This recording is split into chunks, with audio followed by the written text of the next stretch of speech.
Good morning. The committee will come to order. Before we get started this morning, I just want to take a moment to express my sincerest condolences on the passing last week of our friend and colleague, Representative Louise Slaughter. She was truly an institution within this body. Her candor, her intelligence, her humor, and her passion will be deeply missed. Today, our committee is honored to welcome back U.S. Trade Representative Robert Lighthizer to testify on President Trump's trade policy agenda. Ambassador, thank you so much for joining us. Our country was born because of trade. We've led the world in commerce and trade for the last century.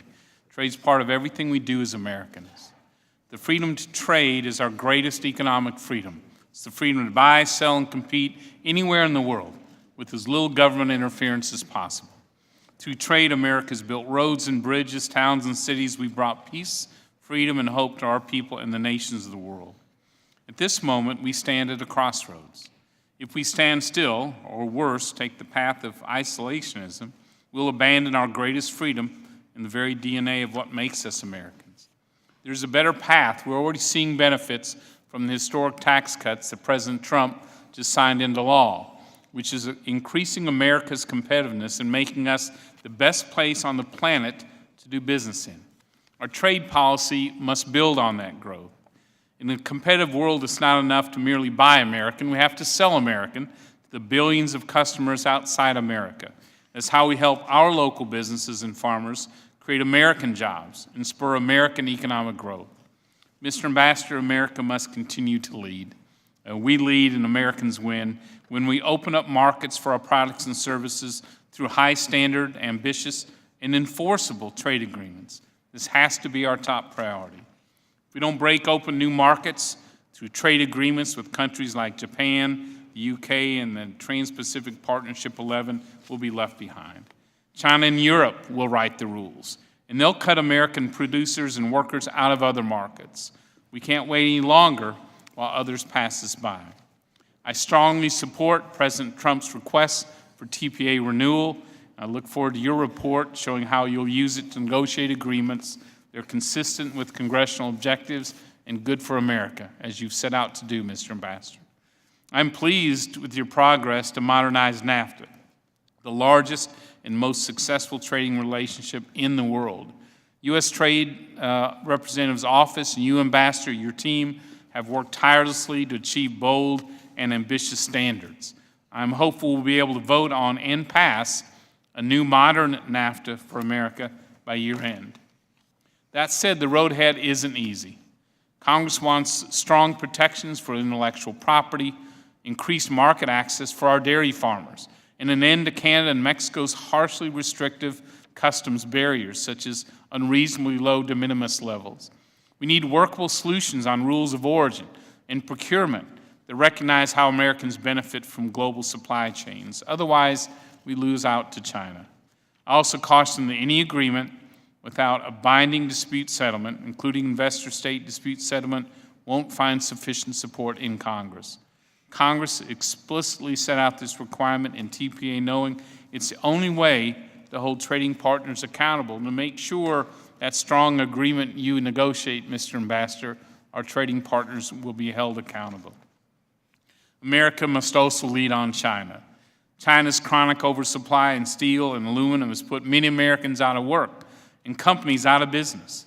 It's a blatant theft of our company's technology and intellectual property, and it can't be tolerated.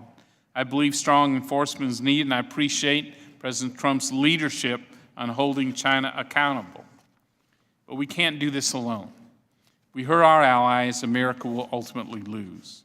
Our challenge, and every president's challenge, is to target remedies to address true national security risks, to eliminate unfair trade, and take into account our entire economy. The wrong remedy puts significant American jobs at risk. We have to make sure we don't punish American families and workers for China's misbehaviors. Oftentimes, indiscriminate tariffs are not the right approach, and before the administration puts those in place, it also should provide a strong opportunity for public comment so the effect of these tariffs on our economy can be properly assessed. It's not about backing down, it's about hitting the target, which is China and its bad practices, not our allies or other U.S. sectors. And finally, I want to be clear. The Constitution vests Congress with the authority of the U.S. trade policy agenda. The relationship between Congress and executive branch is a true partnership in implementing that agenda. We want to partner with you, Mr. Ambassador, to ensure that America continues to choose the freedom to trade. America must continue to lead the world in defining what it means to have an open and free economy. Our jobs and our values depend upon it. Again, Ambassador Lighthizer, thank you so much for being here today on a snow day. We look forward to your testimony. I now yield to the distinguished ranking member, Mr. Neal, for the purposes of his opening statement. Thank you, Mr. Chairman. And for those of us from New England, we don't even consider this a snow day.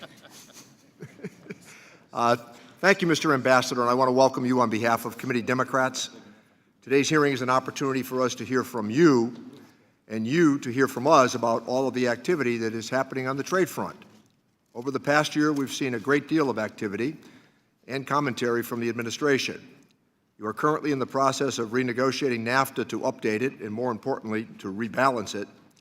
You're also renegotiating the U.S.-Korea Free Trade Agreement to improve it, to ensure that it delivers more reciprocal outcomes for U.S. workers, exporters, and businesses. The administration has recently decided to impose tariffs on steel and aluminum imports under Section 232 and is currently in the process of deciding on country exemptions and product exclusions. As we are reading in news reports, in a matter of days, the administration will announce its findings in the Section 301 investigation into Chinese intellectual property abuses and may also be prepared to impose substantial tariffs on imports from China. The President certainly has tapped into raw feelings in some important communities about our economy and trade policies. We have seen in the past months that this administration and you personally, Mr. Ambassador, have not been shy about challenging the status quo. For many of us, we have taken notice of the promises that the administration has made to improve U.S. trade policy and to make it work for all Americans. Many of us in the past have been skeptical about the promises that have been made for better enforcement because oftentimes they are big promises, and we must say we've heard them before. But we have seen evidence of your commitment. For example, we hear that when you say that your task is not just to renegotiate NAFTA, but to update it and to fundamentally restructure it to fix important flaws of the original agreement, flaws that prevented members of Congress like me from supporting it originally. In the tariffs on steel and aluminum imports, we recognize the intention of providing much-needed relief to industries and workers that have called for action for a very long time. But we also have a lot of questions, and we're watching closely to determine whether the promises the administration has made will be delivered upon, whether that is in NAFTA, the 232 tariffs, the Korean Agreement, or China's 301 investigation. Finally, in the bigger picture, I think it should be clear to all of us that some of the greatest challenges facing our economy and our values are being posed by countries that rely heavily on state intervention and do not operate, despite what they say, on market-based principles. We should all be on the same team in talking about these challenges. In fact, if we want to be really effective, it seems to me that it will make a good deal of sense that we should build upon what already has been happening between Democrats and Republicans as we address many of these challenges. I look forward to hearing from you today about your vision and plan for delivering this administration's promises on trade, about how we take on global competitive challenges effectively, and how the administration partners with Congress. Thank you, Mr. Chairman. Thank you, Mr. Neal. Today's sole witness is Ambassador Robert Lighthizer, U.S. Trade Representative. The committee, Mr. Ambassador, has received your written statement. It will be made part of the formal hearing record. We've reserved 5 minutes to deliver your oral remarks, and you may begin when you're ready. And again, welcome. Thank you very much, Mr. Chairman and Ranking Member Neal and members of the committee. I'm pleased to be here today. We at USTR greatly appreciate the expertise of the members of this committee. We're grateful for all the time you give us in working up truly bipartisan trade policy, the effort you've helped us with on NAFTA and the many issues we face. Before I continue with my statement, let me just say, since I generally, when I come here, complain about the fact that I have no deputies, I in fact have deputies now. So I thought it would be appropriate, since they're all going to be senior members, I believe, but members of your staffs, that I probably ought to at least have you know who's working for you now besides me. Jeffrey Garish, maybe if you'd stand up, Jeff, is our deputy for Europe, the Middle East, and Asia. C.J. Mahoney is our deputy for Africa, China, the Western Hemisphere, and he's also going to do investment and services.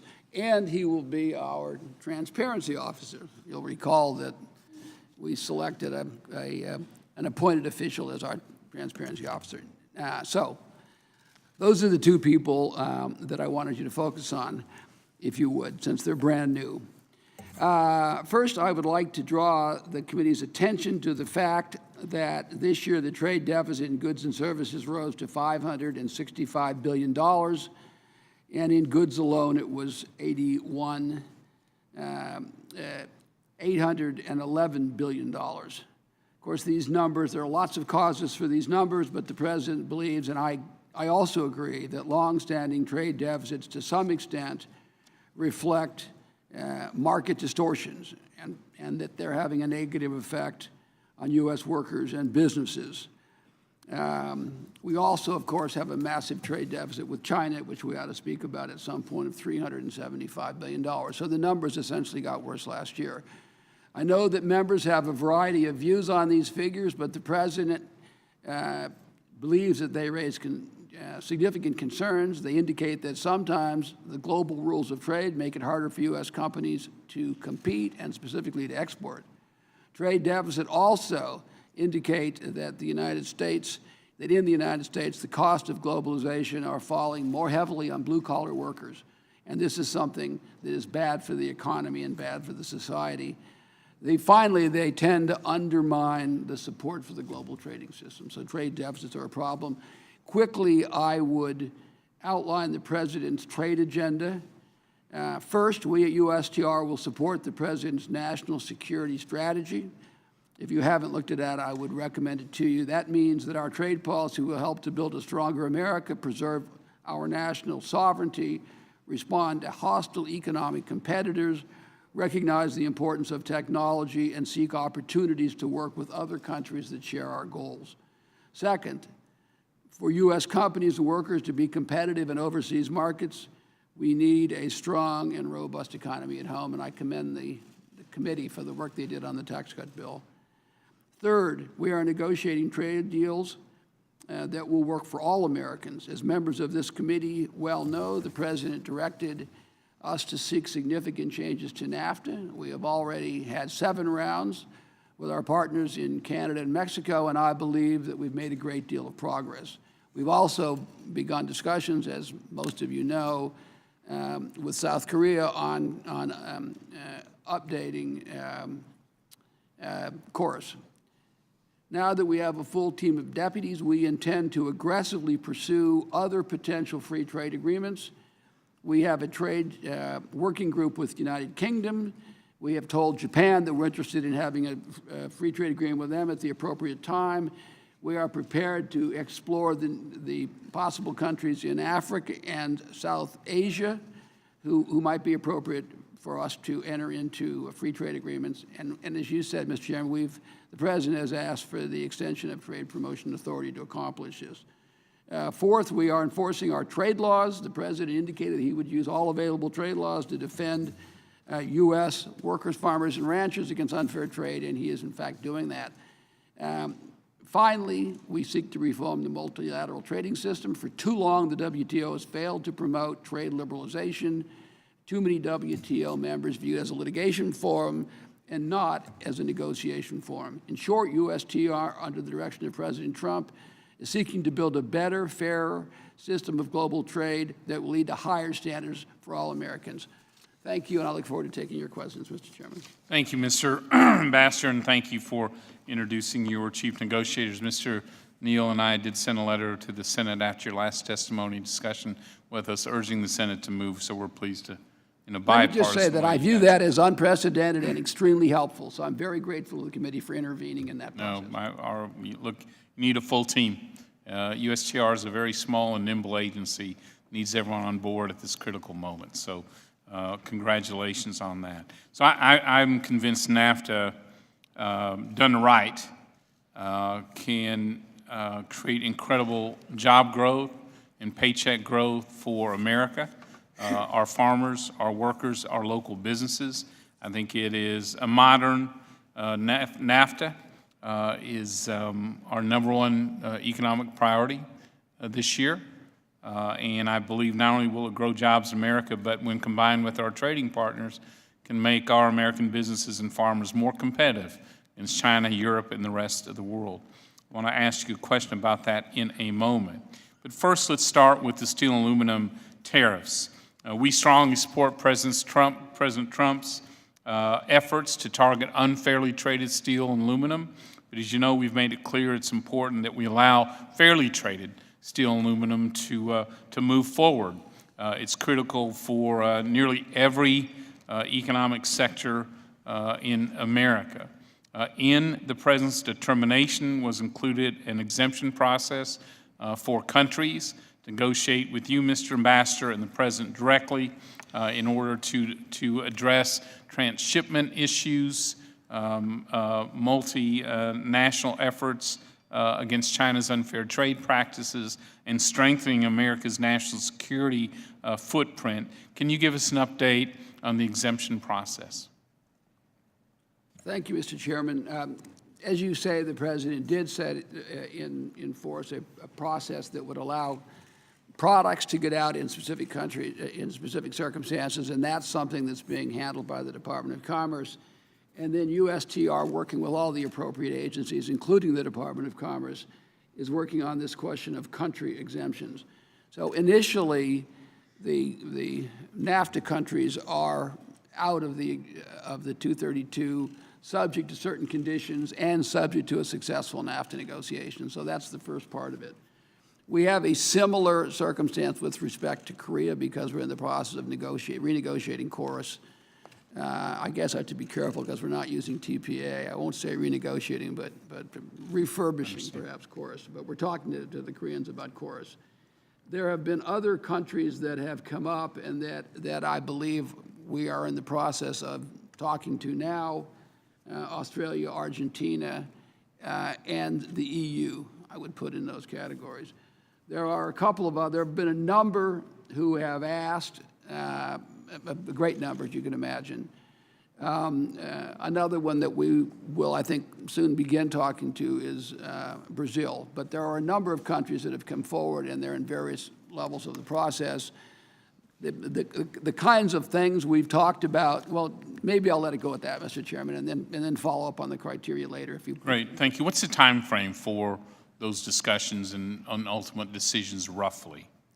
I believe that countries will get out as we come to agreement that some countries will be in a position where the duties will not apply to them during the course of the negotiation, just so that you don't have, for example, Canada and Mexico, but others, so you don't have a situation where you have the status quo, 25% tariff, and then they get out, and there's this kind of bump, and it changes real commercial relationships. So, but our hope is that by the end of April, we have this part of the process resolved.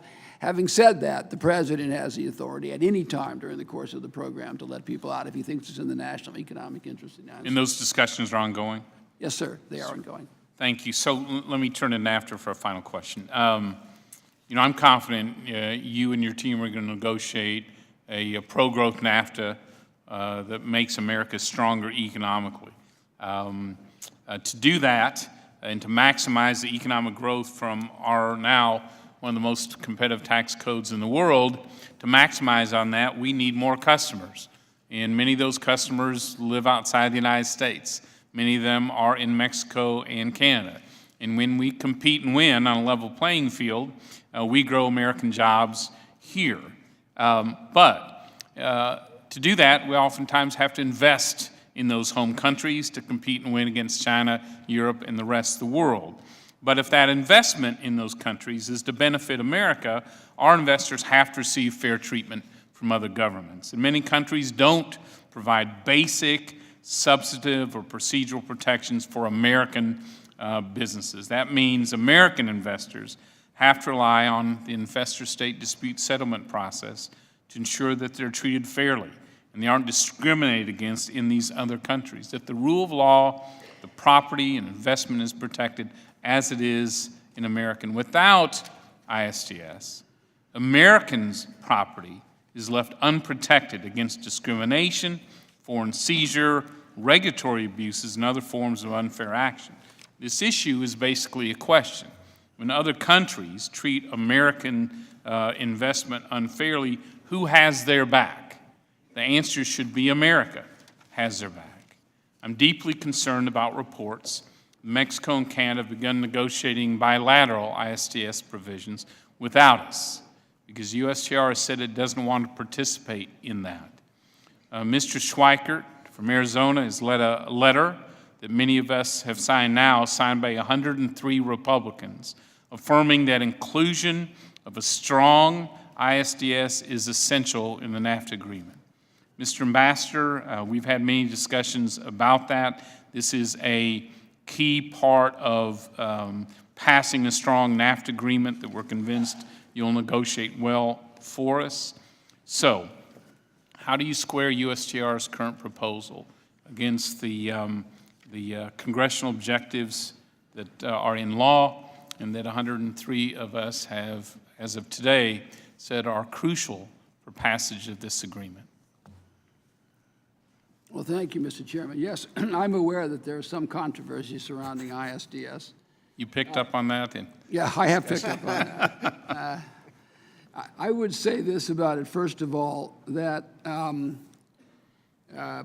whatever happens on ISDS, the kinds of issues that members are concerned about in terms of U.S. investment overseas will be able to be handled within the context of what we call Chapter 20 of the state-to-state dispute settlement. So it isn't like we will be in a position where there will be no recourse. So that is the first thing I would say. The second thing I would say that we have proposed an opt-in, opt-out proposal. We are skeptical about ISDS for a variety of reasons, which I would like to go into if I have a second to do it. Number one, on the U.S. side, there are questions of sovereignty. Why should a foreign national be able to come in and not have the rights of Americans in the American court system, but have more rights than Americans have in the American court system? It doesn't strike me, it strikes me as something that's we ought to at least be skeptical of and analyze. So a U.S. person goes into a court system, goes through the system, and they're stuck with what they get. A foreign national can do that, and then at the end of the day say, I want 3 guys in London to say we're going to overrule the entire U.S. system. So on the inward bound, it strikes me as a question of sovereignty, and I view myself as a conservative and a sovereigntist. So this is troubling on that respect. On the outgoing side, there are many people who believe that in some circumstances, and I can discuss the varieties of, in some circumstances, it's more of an outsourcing issue. So what is it? It's a situation where somebody says, I want to move a plant from Texas and I want to put it in Mexico. And when I go down there, I don't want to take the political risk that AMLO is going to win in Mexico and change my bargain. So I want the U.S. government essentially to buy political risk insurance for me. Our view tends to be that if you want to move a plant from the United States to Mexico and the economics suggest that, then you should go with the economics, and it's too bad. And your responsibility as a Congress is to make the U.S. more competitive so that that isn't a problem. But if you're going there because we are underwriting the investment, we are putting our finger on the scale, we're encouraging you to move your plant down there, that's not the job, in my opinion at least, of the United States government. I would say also this is an area that's not without controversy. The National Association of States Attorney General think this is a mistake. The Cato Institute, an issue which I don't always agree with, a libertarian issue, they think ISDS is something that we shouldn't have. The National Association of State Legislatures, which is controlled by Republicans, is on record as against ISDS. So there are a whole variety of issues. I can go on and on and on. People will respond, well, we haven't lost cases in the United States in our position. And while, in fact, that is the case, we have come close to losing some, but more importantly, we've had situations where real regulation, which should be in place, which is bipartisan in everybody's interest, has not been put in place because of fears of ISDS. So I think it is something we have to think about very carefully. Our view was that rather than have this mandatory ISDS provision, which we think is a problem in terms of our sovereignty in the United States, encourages outsourcing and losing jobs in the United States, and by the way, lowering standards in a variety of places, that we should be very careful before we put something like that into place. So you say, what are the alternatives for these companies? The first alternative, as I say, is state-to-state dispute settlement. The second alternative is if you go to any one of these companies and ask them, why do you need this? Why don't you put in place an arbitration provision in your contract? They'll all say, well, we could do that. And indeed, they did do it. Did it before we hired ISDS. And in a country like Mexico, they subscribe to all the conventions, and they have to enforce those. If they put that contract, an arbitration provision in their contract, these things are then resolved in a similar manner, but without the United States ceding sovereignty in order to encourage people to outsource jobs. It's just not a good trade, in my opinion. I realize, however, that it's a controversial provision and that my view is in the minority in some very intelligent caucuses. Mr. Ambassador, thank you for that defense. A couple quick thoughts before I turn to Mr. Neal. Secondly, there is no threat to sovereignty. Foreign investors have no more rights than American investors because in our country, you have the greatest standards and protections for property rights, investment rights in the world, bar none. Secondly, your client is Congress. In speaking out for our ag community that wants you to have America's back when they have to invest in other countries to win customers, energy, manufacturing, technology, services, every key industry in America that has to compete against China and the rest of the world and other countries is saying we need to have their back when they make their investments. And so you're right, there is a disagreement there. We're going to continue to work together with you, Mr. Ambassador, to get to a good place, to make sure we're keeping this in a trade agreement, and we have the backs of our American investors. Mr. Just Neal. say briefly, the strongest argument in favor of ISDS, Mr. Chairman, is that you're in favor of it. That's the strongest argument, in my opinion, of it. Some would disagree with that, Mr. Ambassador. So, Mr. Neal, you're recognized for your question. Thank you, Mr. Chairman, and thank you, Mr. Ambassador. In Massachusetts and in New England, trade and energy with Canada is critical to powering our engines of innovation, manufacturing, and indeed people's lives. And renegotiating NAFTA to ensure the reliable and preferential terms of that trade is a priority, certainly for communities across New England. In trade, I understand that there are some issues with verifying origin right now that are having the effect of burdening trade and making power more expensive for people across New England. Is this something that's on the radar screen, and are you willing to prioritize the resolution of these burdens as part of the renegotiation?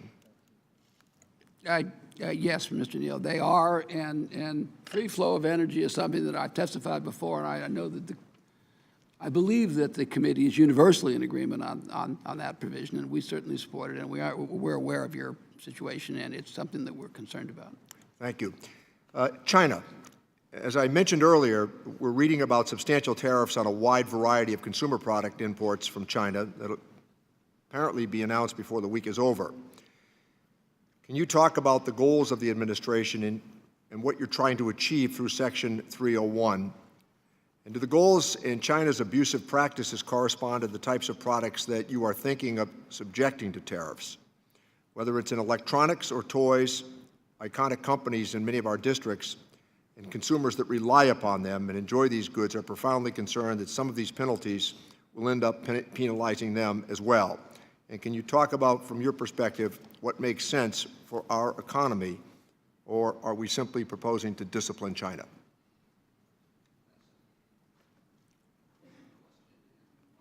Mr. Ambassador, could you touch that microphone? I'm sorry. Thanks, sir. I'm sorry. That is a great question and one that is quite topical, as you suggest.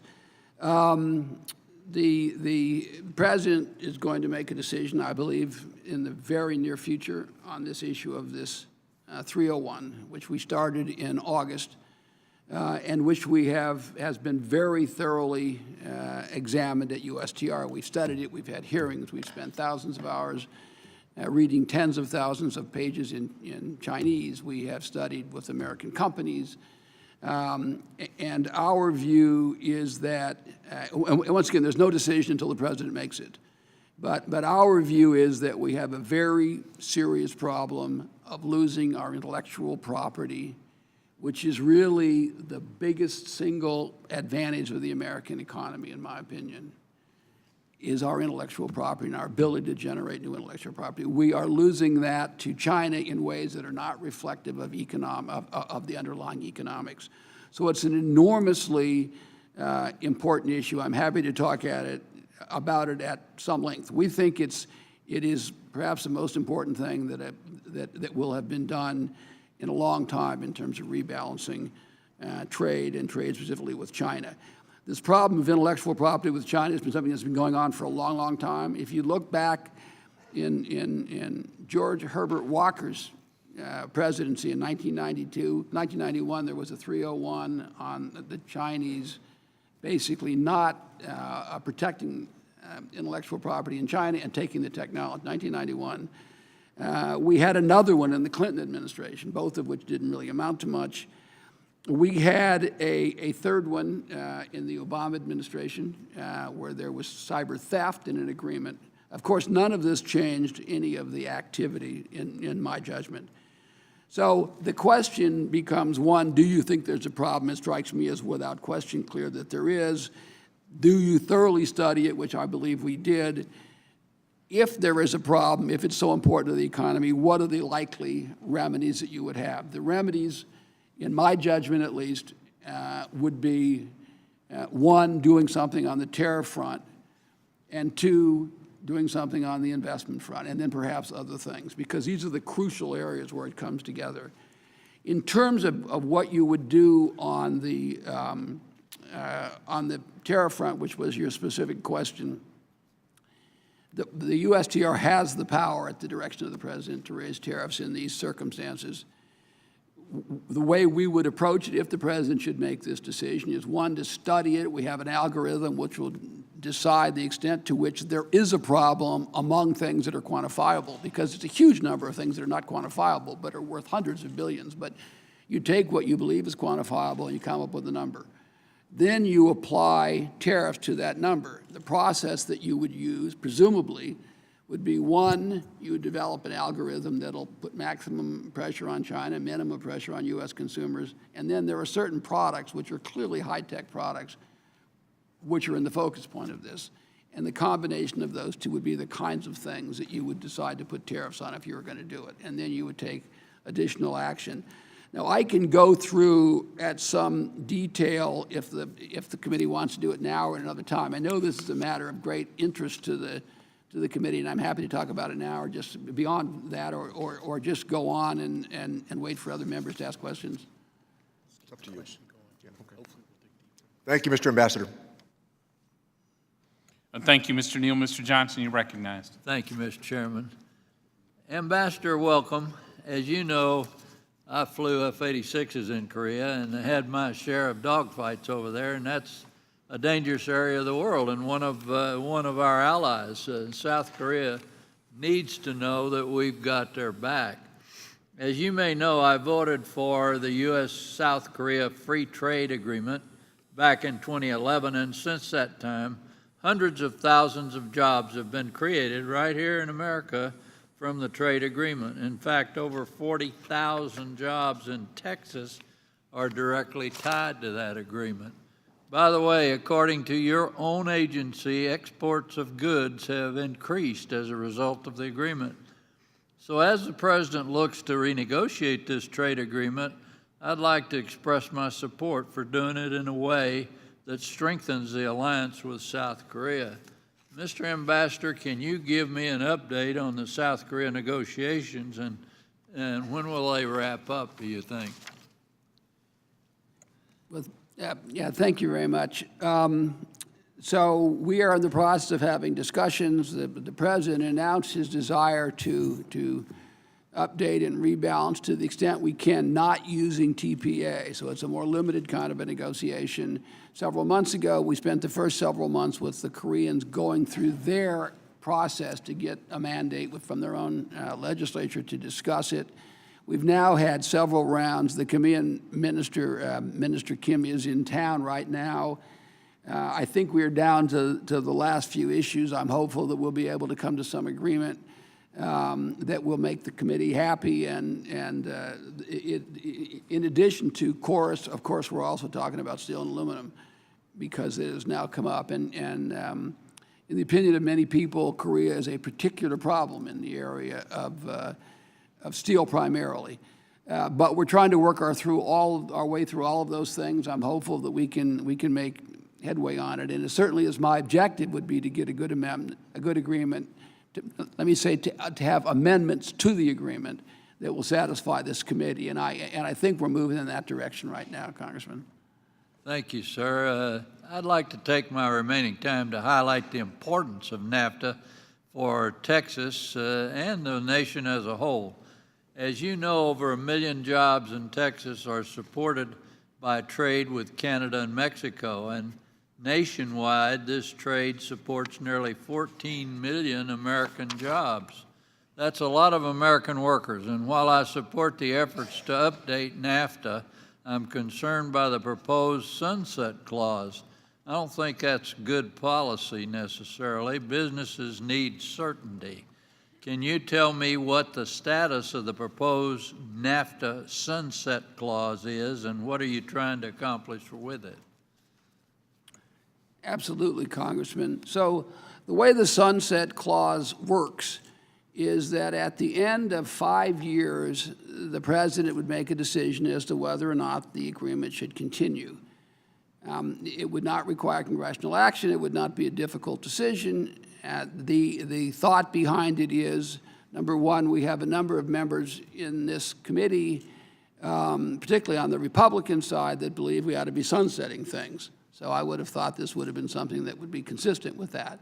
The idea is if it's such a good agreement, then we'll naturally roll it over. If it's not a good agreement, we won't. So after a period of time, the idea is that after a period of time, we ought to be sitting down and reviewing what happens to these agreements. There's nothing about trade, in my opinion, that makes it above all other logic in the way we appropriate legislation. So the basic idea of an agreement like this is that you have baseline WTO trade, and then we're giving someone a benefit versus the rest of the world, and they're giving us approximately similar benefit, and that's how you create an FTA. If you find yourself in a position at some point, and I would suggest 5 years is a reasonable period of time, where what we gave and what we got is so out of balance, it's reasonable to suggest that we ought to try to rebalance it. Things change, the economy changes. Indeed, I would think that NAFTA is a classic example of why we have this problem. We have a 24-year agreement, and that agreement, the whole economy has changed. We've gotten way out of whack in terms of what our deficits are. It's having a peculiar effect on various industries, and it's reasonable to sit back and take a look at it. But if the agreement is, as business people tell me, going to be so spectacular, it strikes me that the president looking at it after 5 years won't be a particularly large hurdle. But it's a reasonable thing to expect people to do, and that's the nature of it. So Thank you, Mr. Baxter. I apologize. Time has expired. We'll be able to discuss that. Thank you some further as we go through. Mr. Johnson, thank you. Mr. Levin, you're recognized. Ambassador, welcome. The two major trade issues, NAFTA and steel, have a major common attribute. The clash over both of them has been decades in the making. After the failure to act by the U.S. government and to be acknowledged as a problem by traditional trade theorists, outsourcing in manufacturing to Mexico increased dramatically, lured by Mexico's industrial policy of cheap labor. During much of this same period, as you know so well, China undertook a massive increase in steel production, often using state-owned enterprises, reaching 10 times that of U.S. production, in contrast to their equal amounts of production nearly 20 years earlier.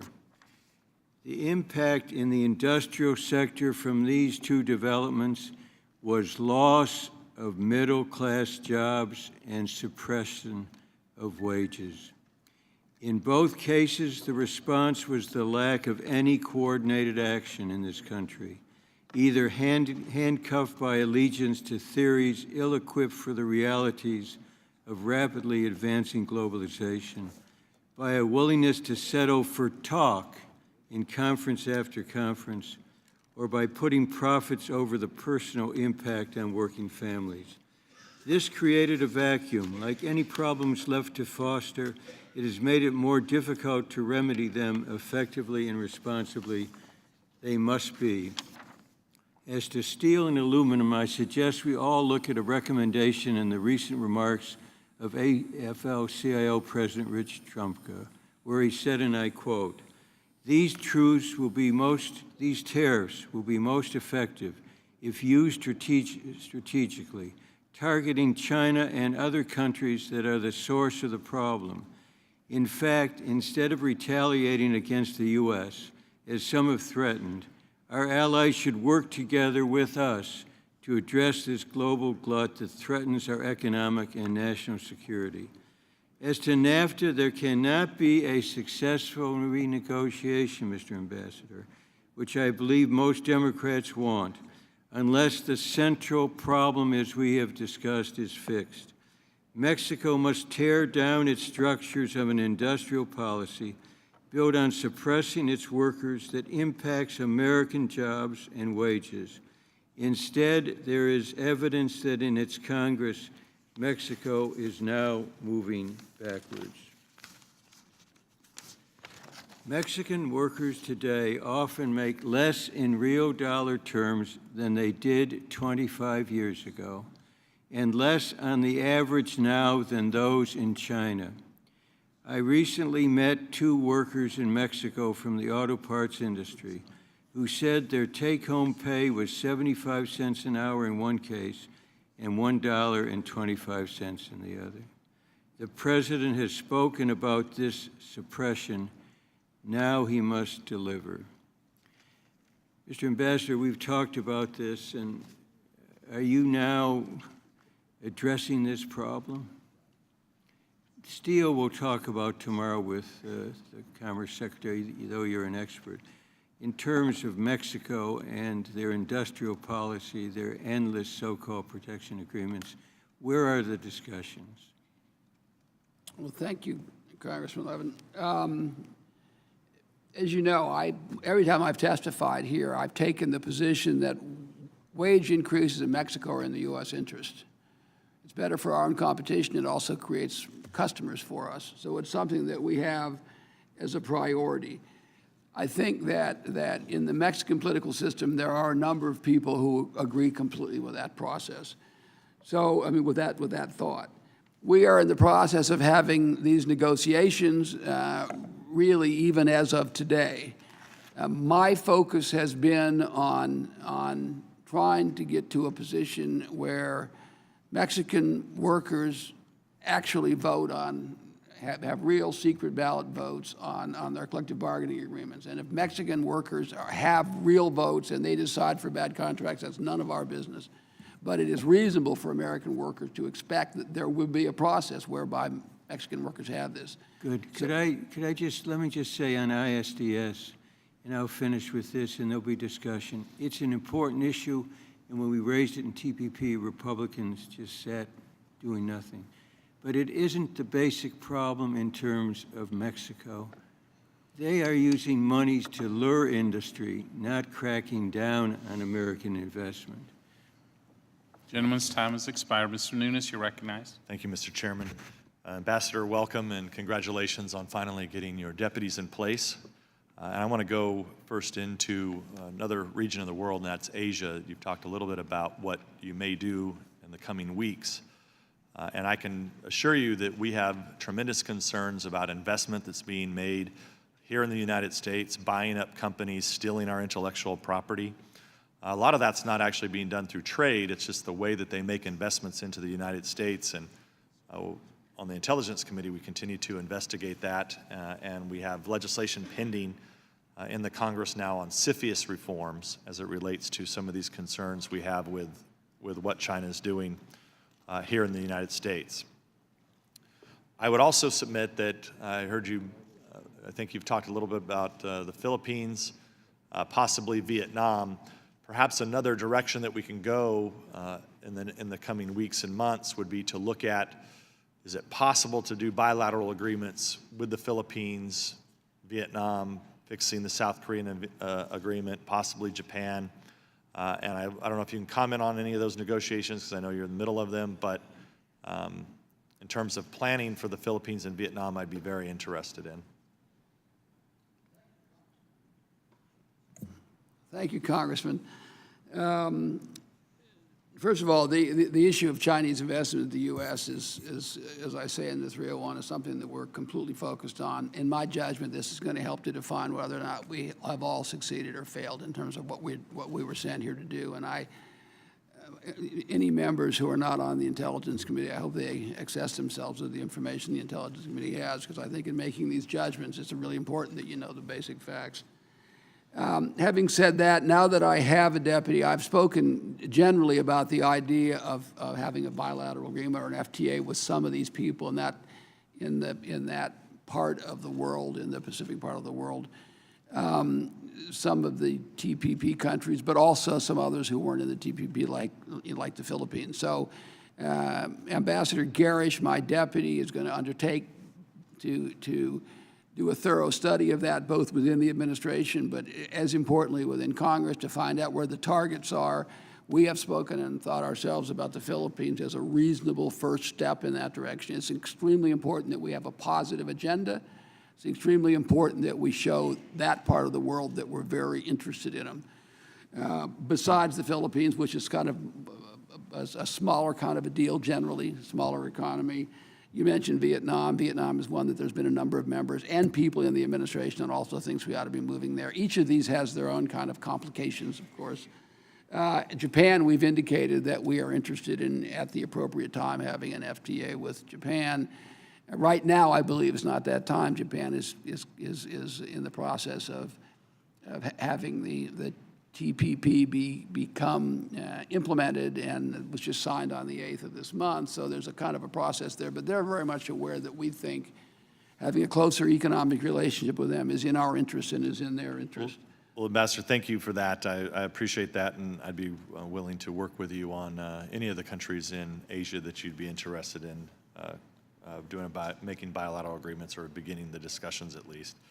Let me switch quickly to NAFTA, the NAFTA renegotiations, and then the chairman mentioned in his opening statement, but for a long time, Canada has been getting away with murder in their dairy industry. It's causing tremendous problems for farmers here in the United States. They have a very protectionist program, have for a long time. They're dumping in product into this country. And if anything, it's one of the reasons why you are trying to update NAFTA. And I don't know if you can update us on the process and where we're at in the negotiations specifically on dairy, but we'd be interested to hear what you have to say. Well, this is something that we have focused on. It was one of our objectives, their dairy program, but also their agriculture programs in other areas. Eggs and poultry is another one where they have what you would consider to be very not market-oriented, very protectionist approaches on these things.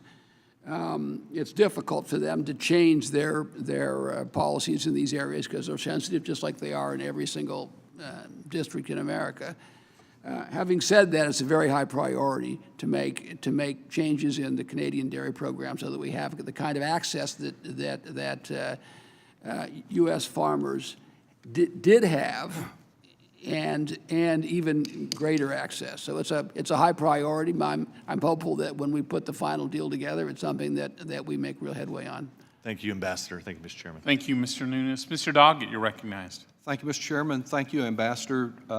NAFTA is very important in Texas. It was signed in the district that I currently represent in San Antonio, and I sincerely appreciate your efforts to significantly improve it, learning from the experience of the last 2 decades. Though I personally continue to support more trade through NAFTA and around the world, one of the major reasons that I have voted against a number of previous trade agreements is the way they have been subverted by various special interests to serve their own selfish agenda to the detriment of our public health. Big tobacco, big pharma have been examples of that in the past. And I'm very troubled by this morning's New York Times front page story that advises that your office is currently involved in NAFTA negotiations to serve the obesity lobby. You're aware, Ambassador, that the Center for Disease Control reports that almost a third of American youth between the ages of 17 and 24 are too overweight to serve in our military. That the Defense Department reports that 1 in 13 American service members is clinically obese. Now, I know there is no panacea for this problem, and I don't endorse every action taken by a foreign government, but I think that it is wrong to limit the power of American states and local governments as well as foreign governments to address this challenge. I want to draw your attention specifically to that Times article in which it is said the Trump administration's proposal and the corporate pressure behind it hold the potential to handcuff public health interests for the decades.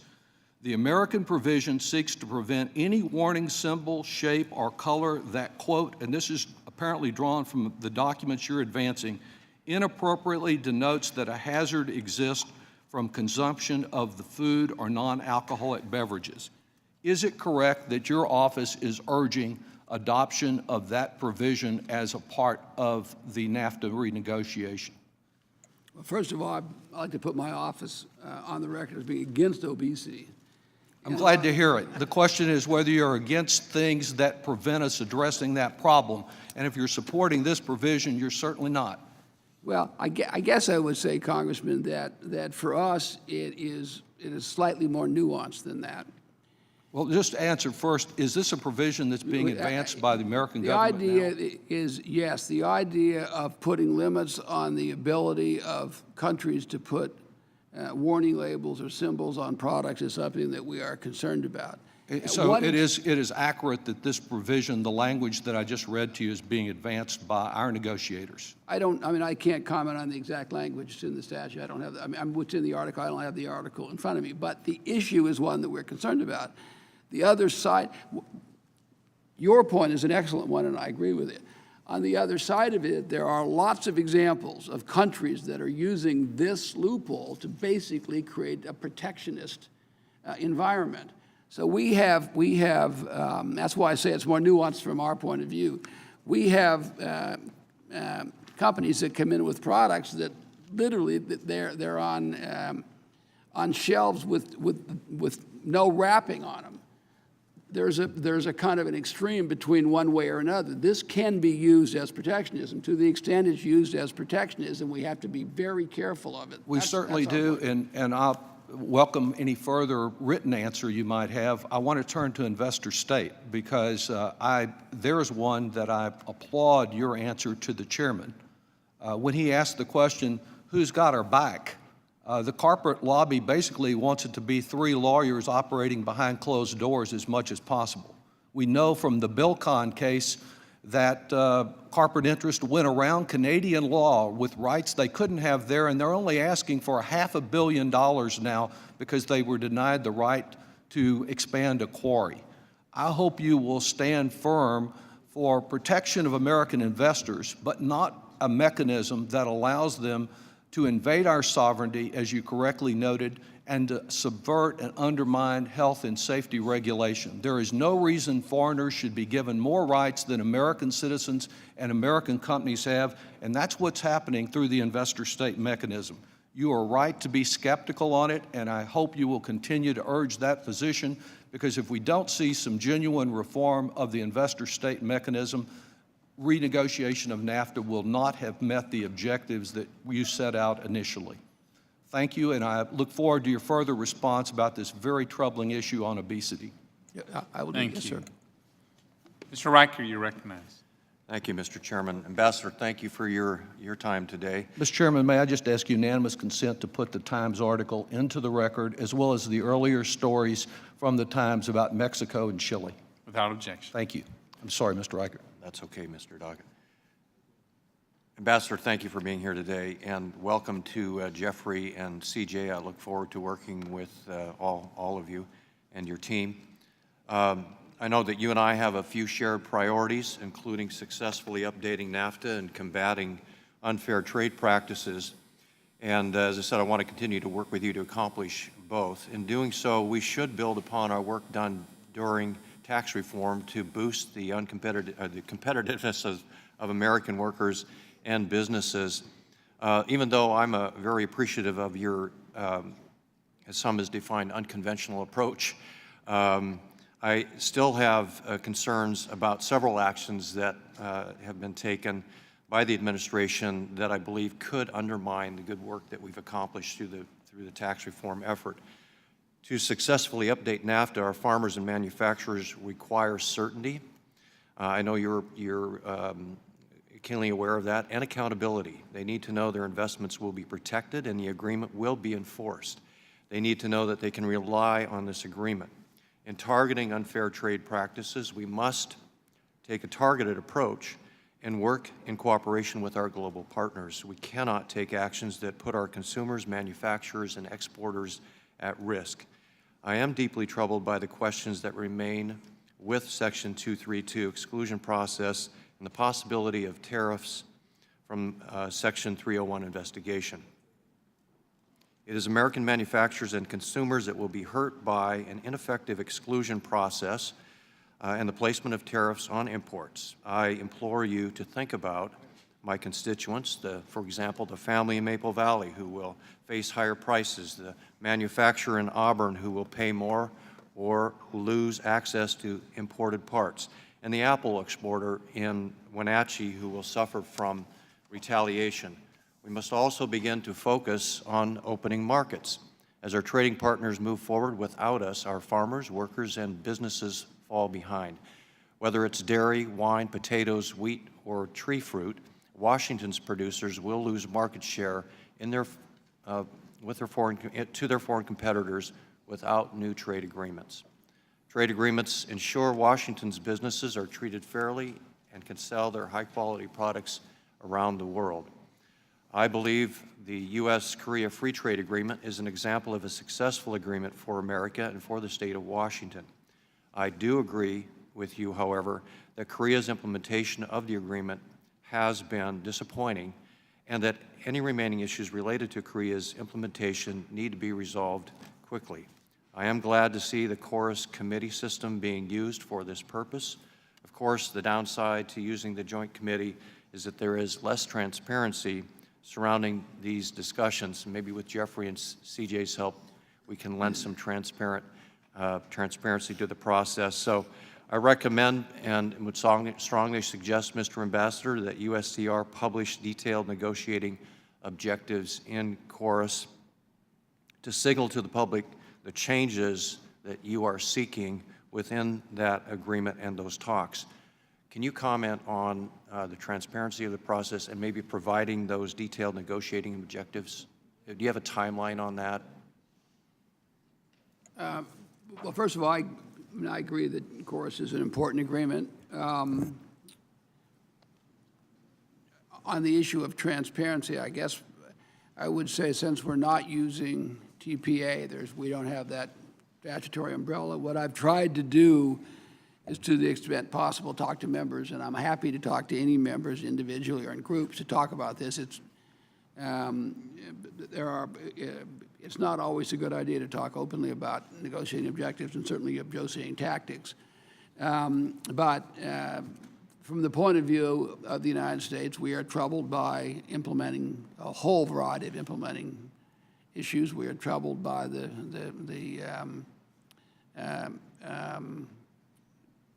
speed with which some tariffs are going to come off on important products in the automotive industry, but also in others. We have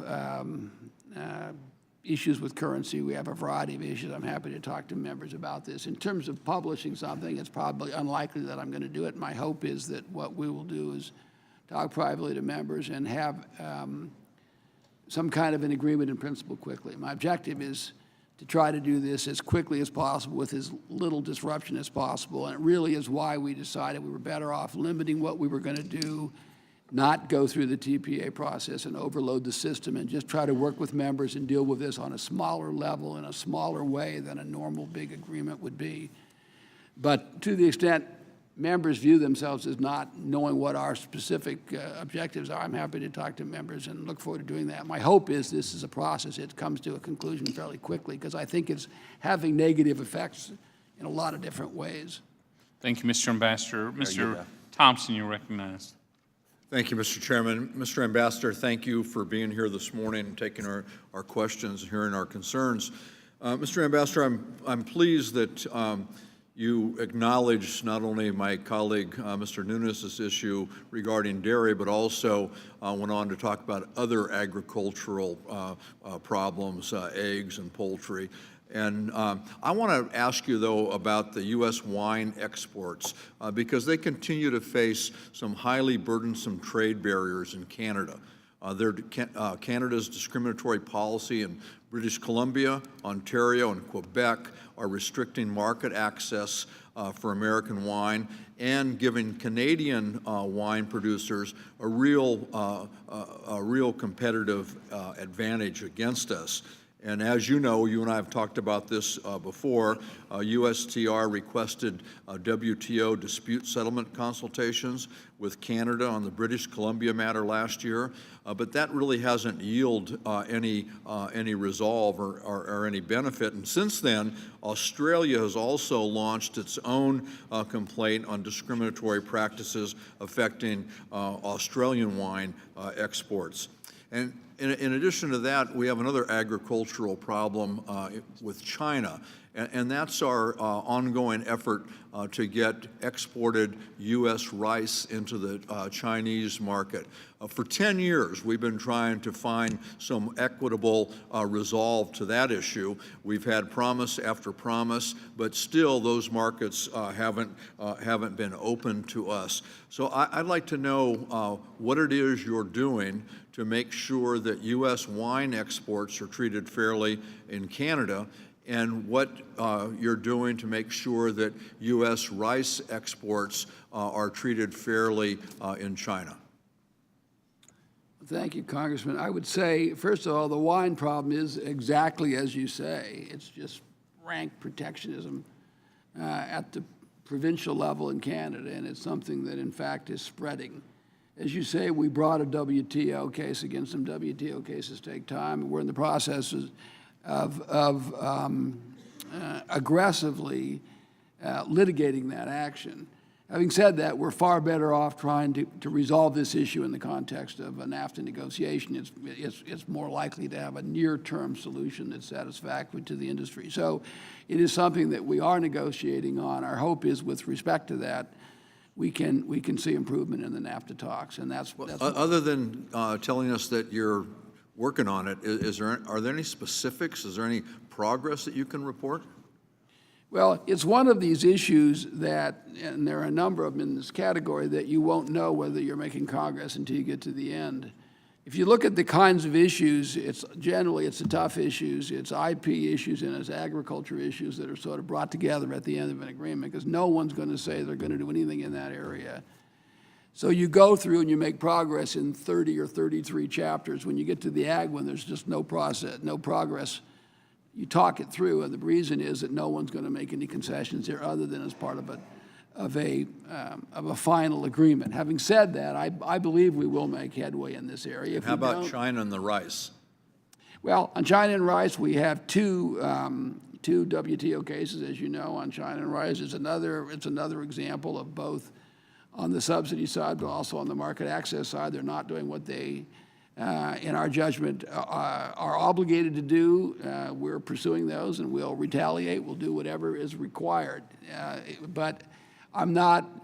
There are limitations on the WTO process to solve these kinds of issues, and you're seeing it just heads up in the issue of all of those products.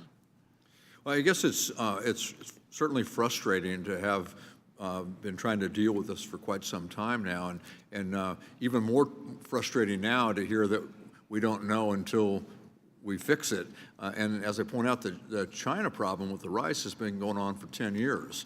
The wine issue has been going on for quite some time too. And both, in my view, are pretty obvious and pretty blatant violations.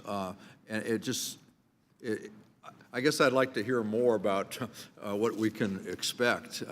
And if things start to go better in your negotiations, if you could let us know, if you could circle back and let me know how that's going, I'd appreciate it. But to date, it just doesn't look like we're making much progress. On the wine thing, I'm happy to talk to you. On the rice and other WTO issues, that's a difficult process. It's a slow, difficult process. which is seriously flawed. Thank you. Time has expired. Mr. Roscom, you're recognized. Thank you, Mr. Chairman. Ambassador, just a personal word and then two questions. Personal word is, I appreciate the candor with which you approach things. My wife tells me that the older I'm getting, the more direct I'm becoming, and I find your ability to engage us on these things really refreshing. So you don't have to, I'm not trying to embarrass you, but I just find it refreshing. So two questions. Let me give them both to you, and then if you can just respond, I'd appreciate it. The first is,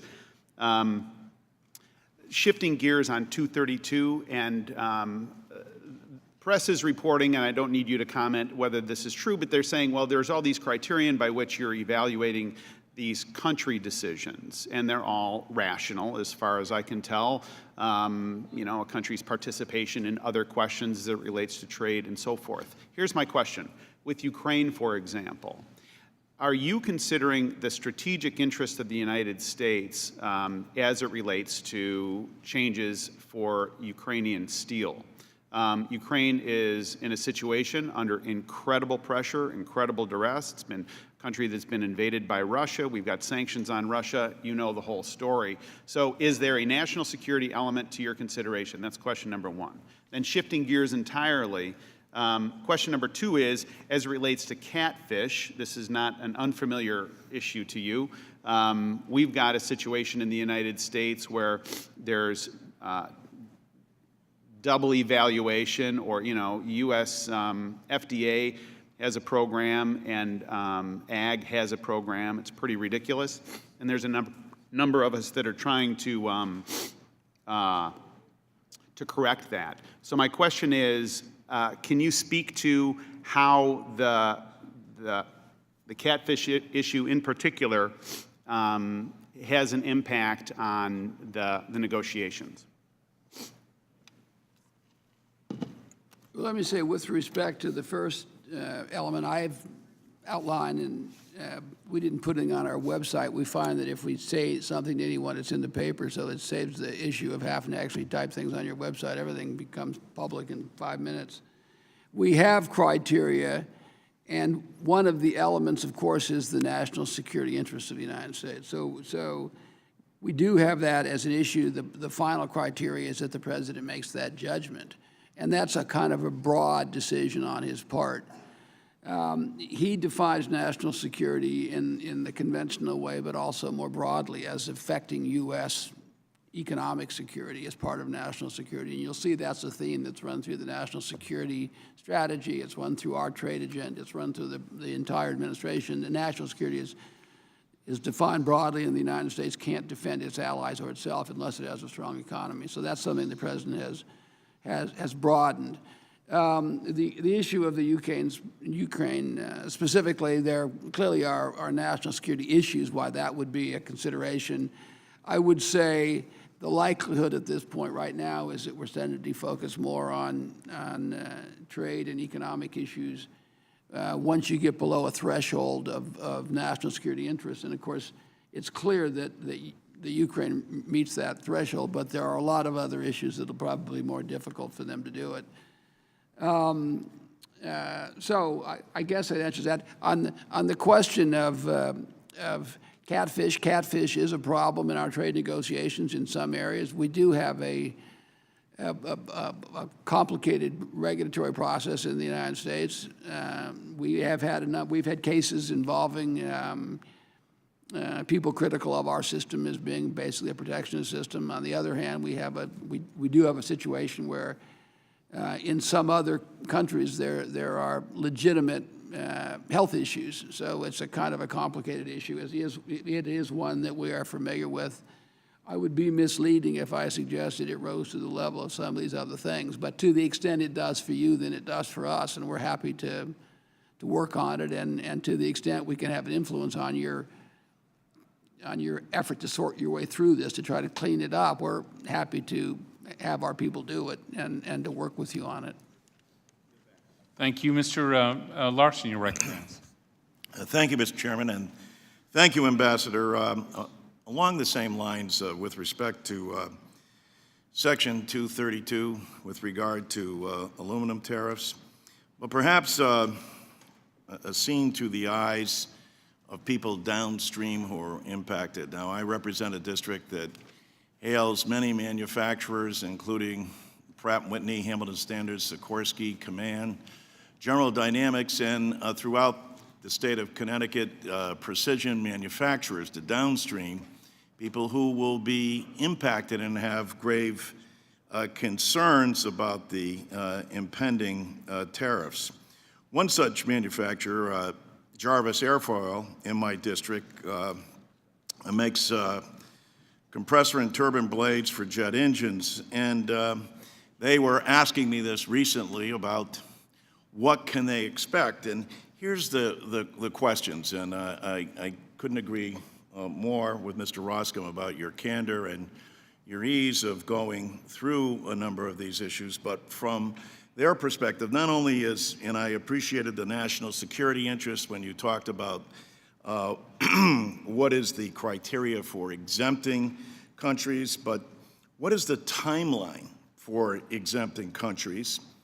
And what type of alternative arrangements are you seeking from those countries? And I say that in perspective of this perspective, because do you plan on making these decisions on all the exemptions by the time the tariffs go into effect, which, if I understand it correctly, will be Friday?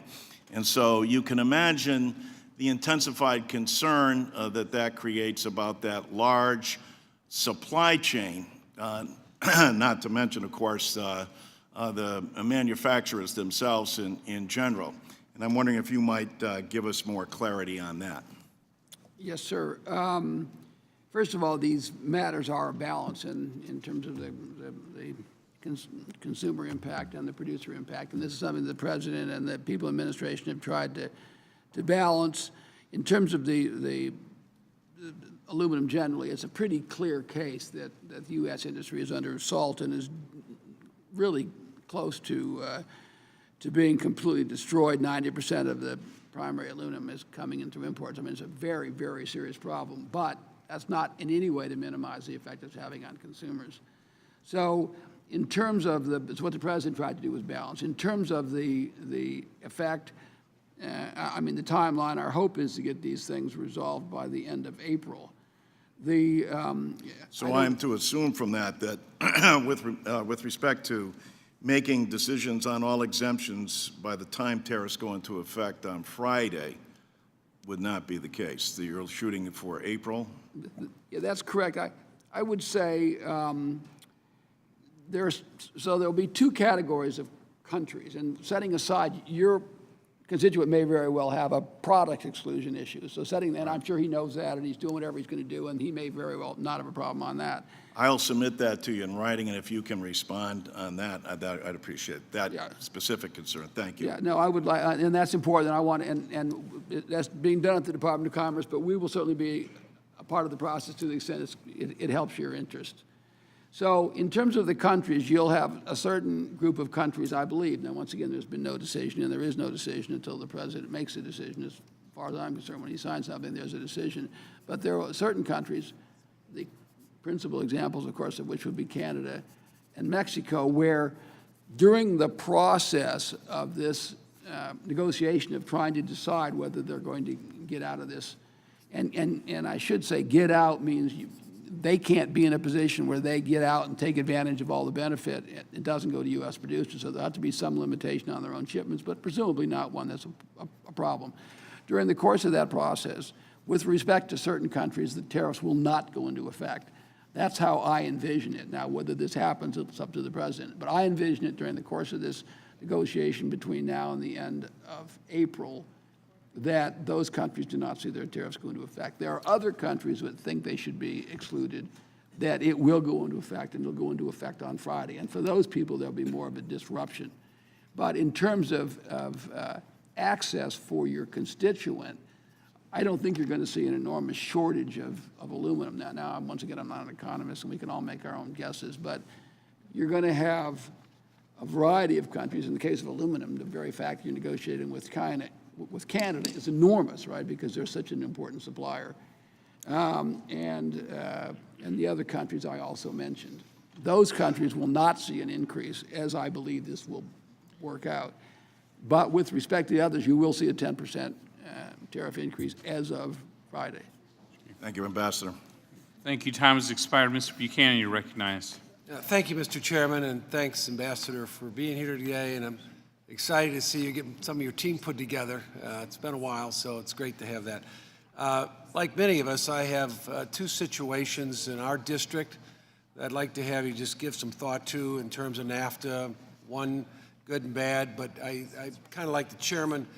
My sense is I want it to be, whatever we do, pro-growth for the United States and jobs. But one is, a company is Tropicana.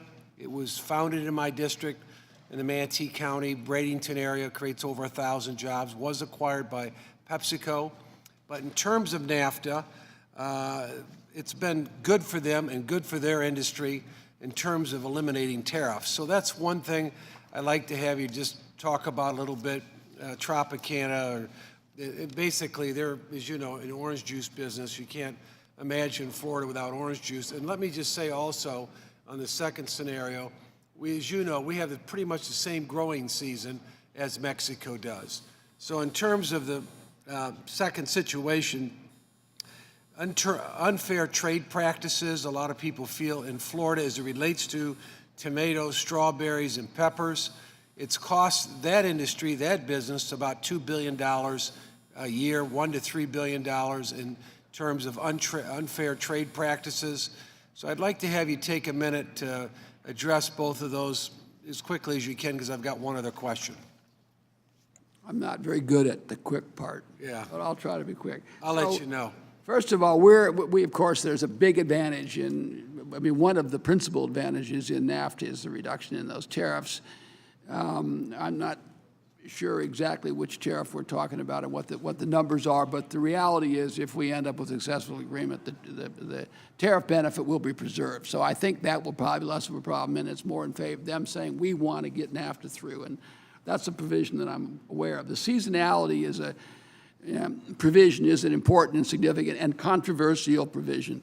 So I start with the proposition that with all the great things of sales in Mexico of agricultural products, and there's a lot, whatever there is, 18 or $19 billion worth of sales by the United States in Mexico of agricultural products. The reality is that we have a trade deficit with Mexico on agriculture products. And a good part of that are exactly the ones that you're very familiar with. So the idea is that these producers, even if they're victims of unfair trade, can't take advantage of the unfair trade laws because they really weren't constructed to deal with products that are perishable. So the idea is to put in place some kind of a provision that shrinks the amount of time you look at in terms of calculating dumping margins and injury, so that these products, which if you spread out over a year or over a 3-year on injury, are always going to lose. You give them a shot at proving unfair trade. That's the nature of the proposal. It's extremely controversial with respect to a variety of people who don't like it. We'll take some time a little bit later and talk a little bit more about that. Let me just hit you quickly on, because you got some of your team here today, your new team, is on TTIP. There was a lot of work that I think, or let's say some work that was being done by the last administration in terms of Europe. And the thought is we have a lot of the same values, a lot of the same background. It seems like it makes a lot of sense. That's a real opportunity for America, especially as you look at wages and benefits. There's a lot of comparable things with the United States. And they've been, overall, it's been pretty fair both ways.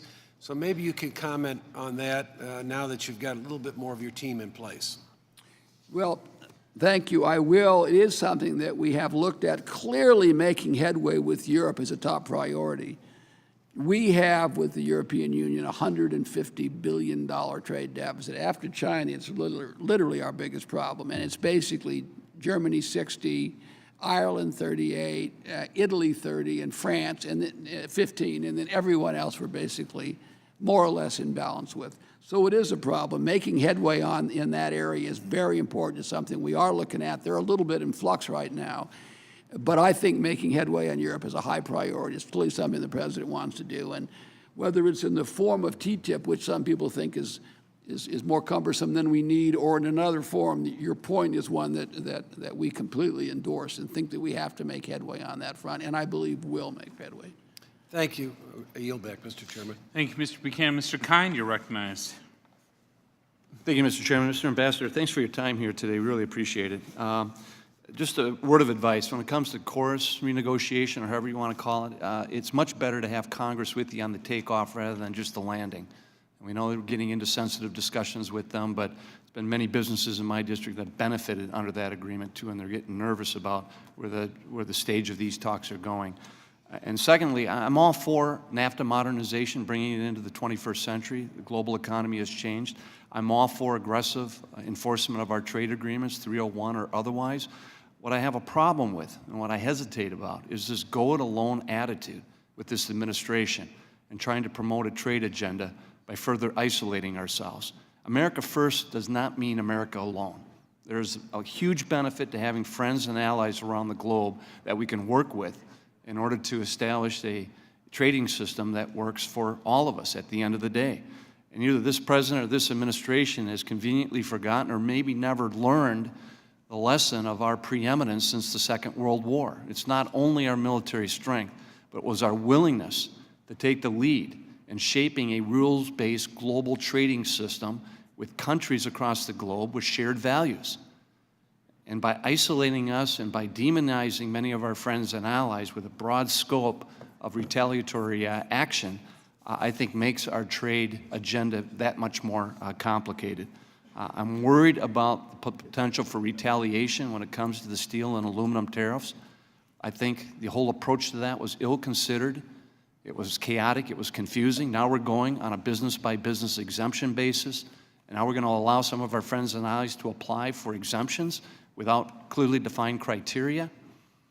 And I hope this administration is thinking about what Plan B is going to look like if there is retaliatory action taken against us, because back home in my state in Wisconsin, my dairy farmers' backs are up against the wall.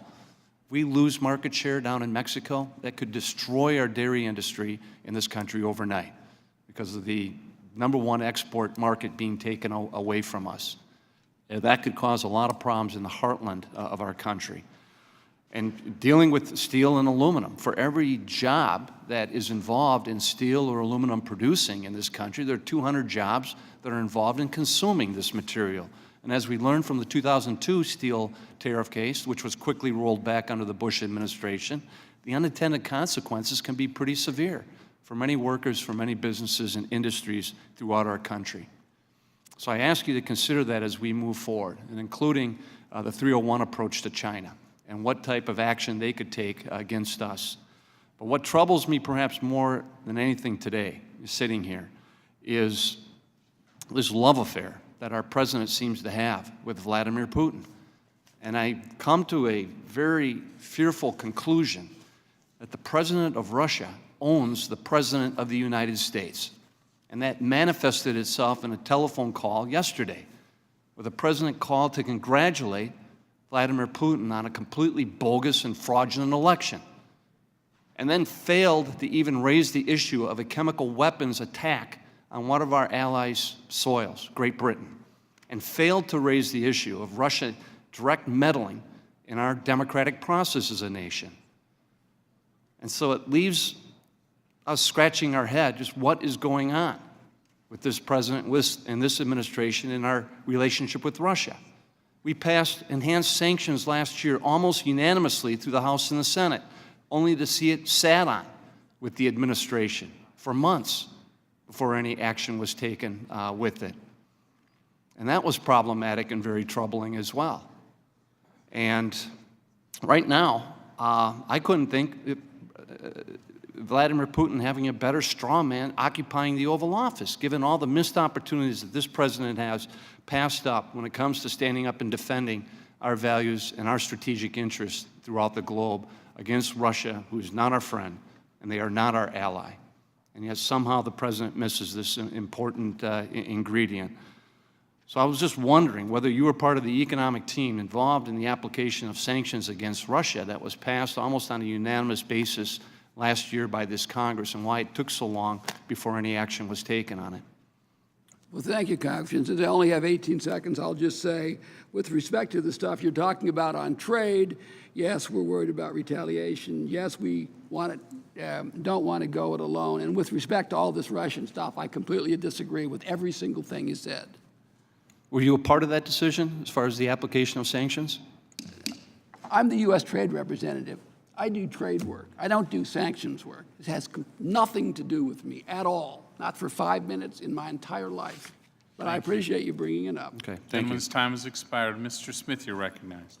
Thank you, Mr. Chairman. Thank you, Mr. Ambassador, for your time here today as we have very important discussions, whether it's NAFTA, whether it's Chorus, whether it's various trade issues that we know are important to American producers, particularly Nebraska ag producers. That is my focus, but we know that consumers live in every one of our districts, obviously, and we always want to be mindful of that.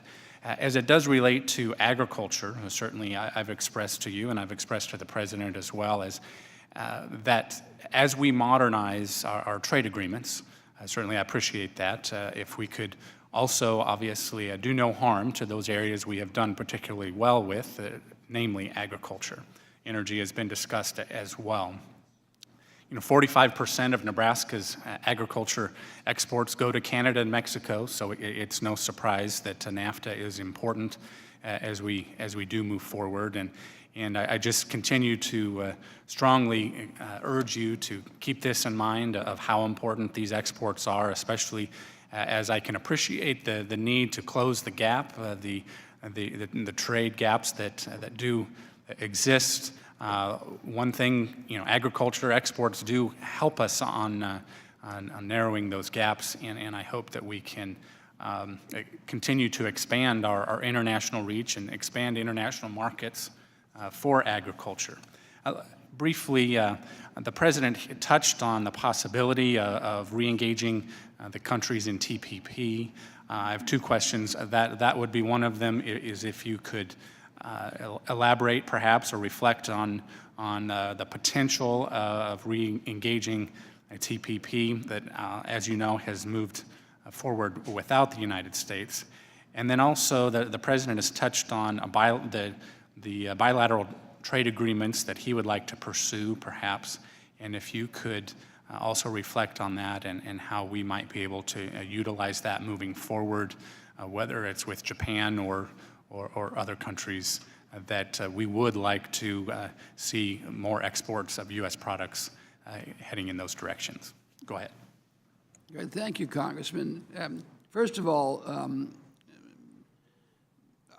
we appreciate your intervention on this issue of the importance of agriculture. We completely agree with it. Not only have you raised it repeatedly here, but in all other contexts, and it's very important to us, both in terms of the consequences of our other action on agriculture, but more importantly, probably using the trade agenda to promote agriculture.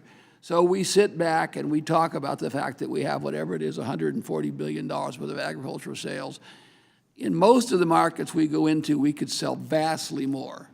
And we're really facing protectionism. And I mean, Europe is a good example. China is a good example. There's enormous, enormous opportunity. And a lot of the things that we design with that in mind. So agriculture is important.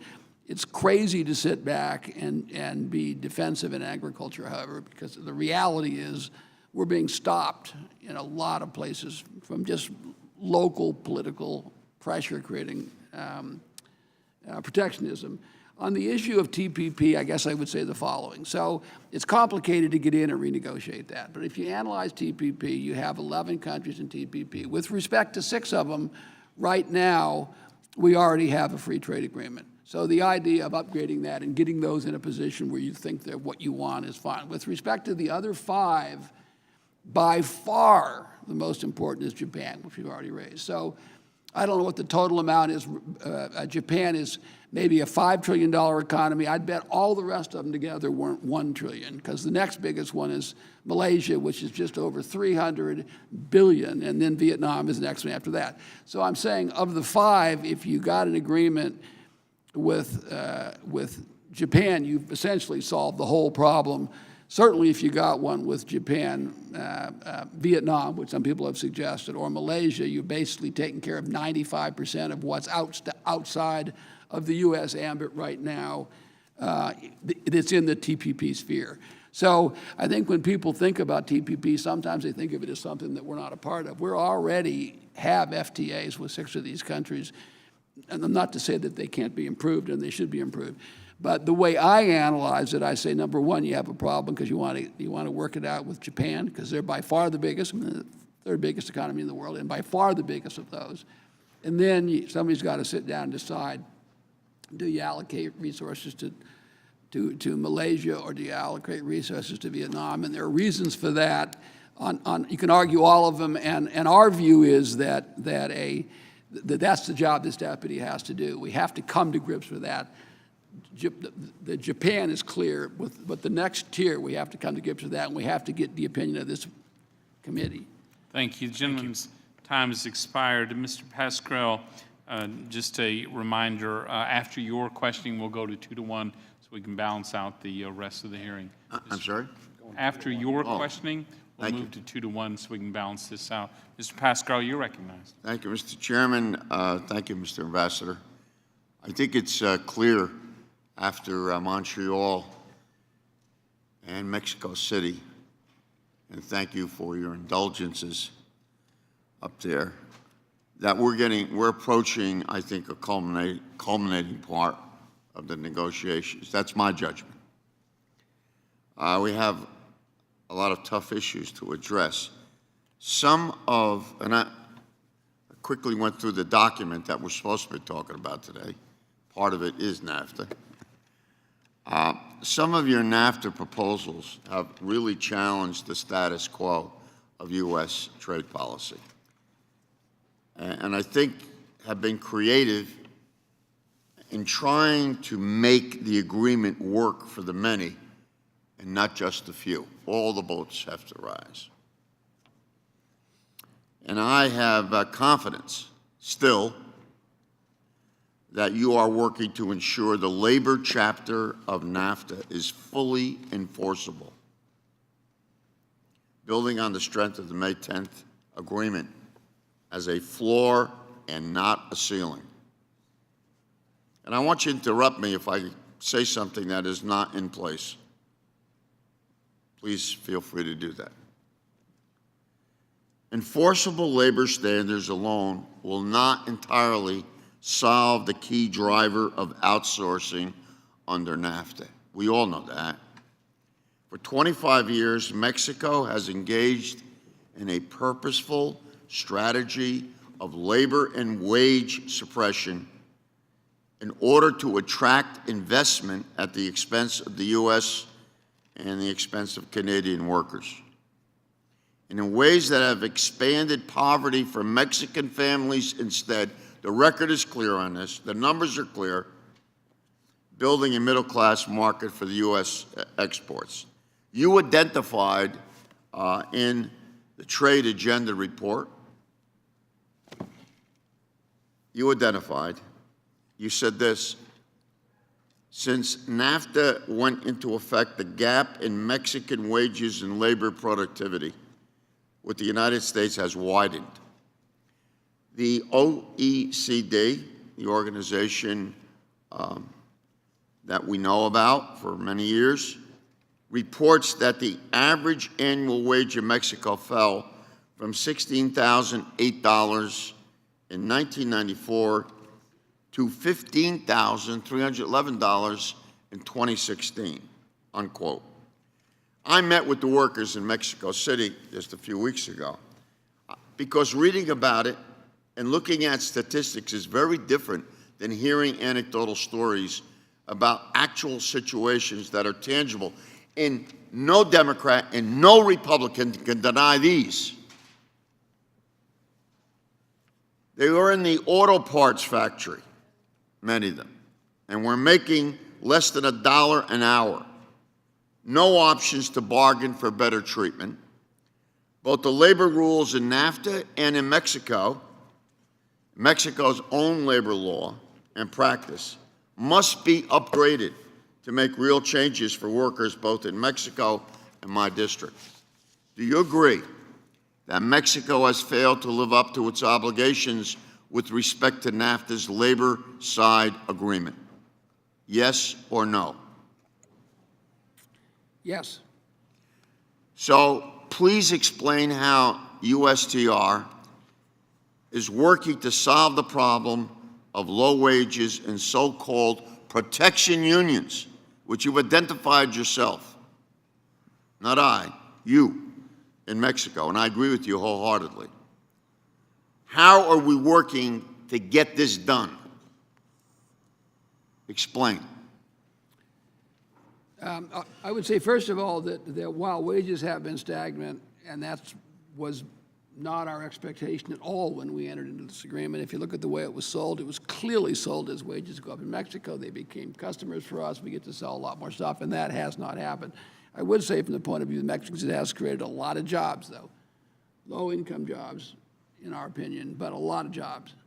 And a lot of those have been in the auto industry. And I would suggest many of those at the expense of U.S. jobs. And that's important, isn't it, Mr. Ambassador? Understand the relationship between how low wages, I'm putting it as simple as possible, in Mexico do affect jobs. And can I at least finish what I'm saying? I'm sorry, Mr. Pascal, all time has expired. But maybe another member can yield to you at a few. I don't want anyone to yield. I'm asking you a question. Can I finish my question? I'm sorry, Mr. Pascal. Well, you know We're gonna what? Continue That with the time stinks. limit. Thank you. You're Mr. welcome. Jenkins. Ms. Jenkins, you're recognized. Thank you, Mr. Chairman, and thank you, Ambassador, for being here. I want to reiterate my support for the continuation of strong investor protections like investor-state dispute settlement in NAFTA, and I've grown concerned about reports to weaken, remove, or make protections optional. ISDS ensures the U.S. investors in foreign countries benefit from the same process and due compensation rights that foreign investors enjoy in the U.S. under our Constitution. That sounds a lot like the reciprocity and trade deals that this administration wants. Foreign investment by U.S. companies also creates and supports U.S. jobs. For example, the family farm and ranch operations in my district who depend on exporting their products to Mexico utilize Kansas City Southern's railroad to provide that vital link to reach these crucial markets. This cross-border infrastructure would not be possible without the $4.5 billion in Kansas City Southern invested in Mexico over the past 20 years. Additionally, when the House and the Senate last passed Trade Promotion Authority, it established ISDS as a negotiating objective. So not including ISDS in NAFTA would be a direct rebuke to Congress's explicit direction and could undermine critical support for a renegotiated NAFTA lacking such protections. Ambassador Lighthizer, I urge you to reconsider your position on ISDS. Continuing to include ISDS in NAFTA makes both good policy and political sense. And to speak just a little more broadly, Ambassador Lighthizer, I can't overstate the importance of NAFTA for the farmers, ranchers, and manufacturers in my district. In fact, about 24 County Farm Bureau members from eastern Kansas were just in my office yesterday to hammer this point home. They depend and rely on being able to sell to Mexico and Canada as though their livelihoods depend upon it, because they do. The message I received is the need for certainty that NAFTA benefits, which have allowed Kansas exports to surge, remain in place. This certainty is paramount to providing desperately needed assurance to all aspects of the Kansas economy.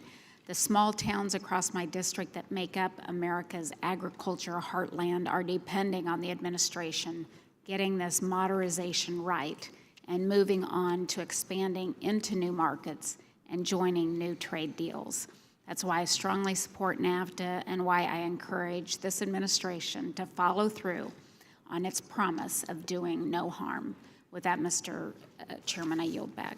Thank you, Ms. Jenkins. Mr. Paulson, you're recognized. Thank you, Mr. Chairman, and thank you, Mr. Ambassador, for being here and also for your work and progress on the NAFTA renegotiations, particularly in the area of regulatory practices, anti-corruption issues, customs issues, and digital trade. Modernizing NAFTA with the digital chapter is essential, not only to protecting American innovation, but also access to markets through e-commerce that many of our American products and services are sold from.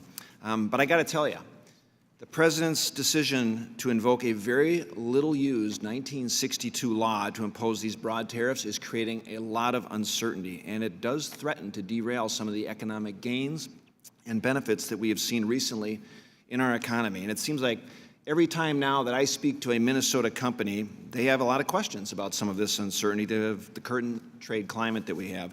Now, they usually begin the conversation by talking about the real economic benefits that they have seen, already seeing right now from the Tax Cuts and Jobs Act. And they tell me how they're investing more in new equipment, they're reinvesting in their employees, and that's a good thing. But then they also will talk about some of the bad news regarding the new tariffs and maybe pulling the threat to pull out of NAFTA, for instance. And there was one Fortune 500 company in Minnesota recently that produces engines and generators. They said that half of their economic benefit made by tax reform will be wiped out by the steel and aluminum tariffs that are being imposed. And it's not just large employers that are being impacted or putting these projects on hold now. We have small manufacturers and small businesses like R&M Manufacturing that shared their thoughts with me directly, saying they're opposed to the steel and aluminum tariffs that are under Section 232, saying it would be disastrous for them as well as other small metal-forming companies, because raising their prices means they're going to no longer be competitive, and they're going to get clobbered. And so I support the President's objective and your objective of really fighting for the American worker that needs that support and helping employees of U.S. steel companies. But some of those gains are going to be swamped by some of the larger losses that could be felt by much larger losses at metal-consuming companies and other areas across the economy if we have those retaliation tariffs. And economists now are saying, with the trade partnership, for instance, a study says the United States would lose 5 jobs for every job created in steel and aluminum savings. And that's without retaliatory tariffs. If you take in retaliation, it could be a net loss of 18 jobs for every job gain. And it's not even close. That's 470,000 jobs. And most of those jobs are production, they're blue collar, they're exactly the type of jobs that I think you and the President are intent on protecting. And then I think we're on pins and needles with the upcoming potential announcement later this week because retailers like Best Buy in Minnesota are concerned about the upcoming Section 301 tariffs. And I'm all for targeting Chinese intellectual property violations, holding them accountable, but let's be targeted in what we want China to change, and let's go after that, because consumer electronics don't have domestic production. And I hope we won't be seeing tariffs imposed on products that a lot of American families and consumers and small businesses purchase every day. It wouldn't make sense to raise the cost of a laptop for a college student or a couple $100 on a computer for a small business, for instance. And I would say, I would ask, how is that going to help change the Chinese minds? And I know in Minnesota we've got 800,000 jobs now that rely on trade. It's one of the reasons that we weathered the economic storm a lot better than most states. We have a lot of high-valued manufacturing. And those jobs, by the way, they pay a lot higher than average salaries. And so let's just not shoot ourselves in the foot. I don't believe any country wins a trade war. I think all countries lose. And Mr. Ambassador, I think every one of the companies I highlighted and I've heard from, they share the exact same goal that you have to change China's behavior. And I just want to ask, would you be willing to meet with some key industry leaders or make some folks are sitting down and we continue to work together on solutions that are really going to be effective in that capacity? And I'll ask some more follow-up targeted questions that are more specific in the written record, Mr. Ambassador. Well, there's a lot there. First of all, with respect to that trade partnership study, I haven't looked at this one particularly. I've looked at those in the past, and the accuracy of them is so slow that I wouldn't let it keep me awake at night. That is not to say that the basic point that we have to balance downstream effects is very important, and we understand that.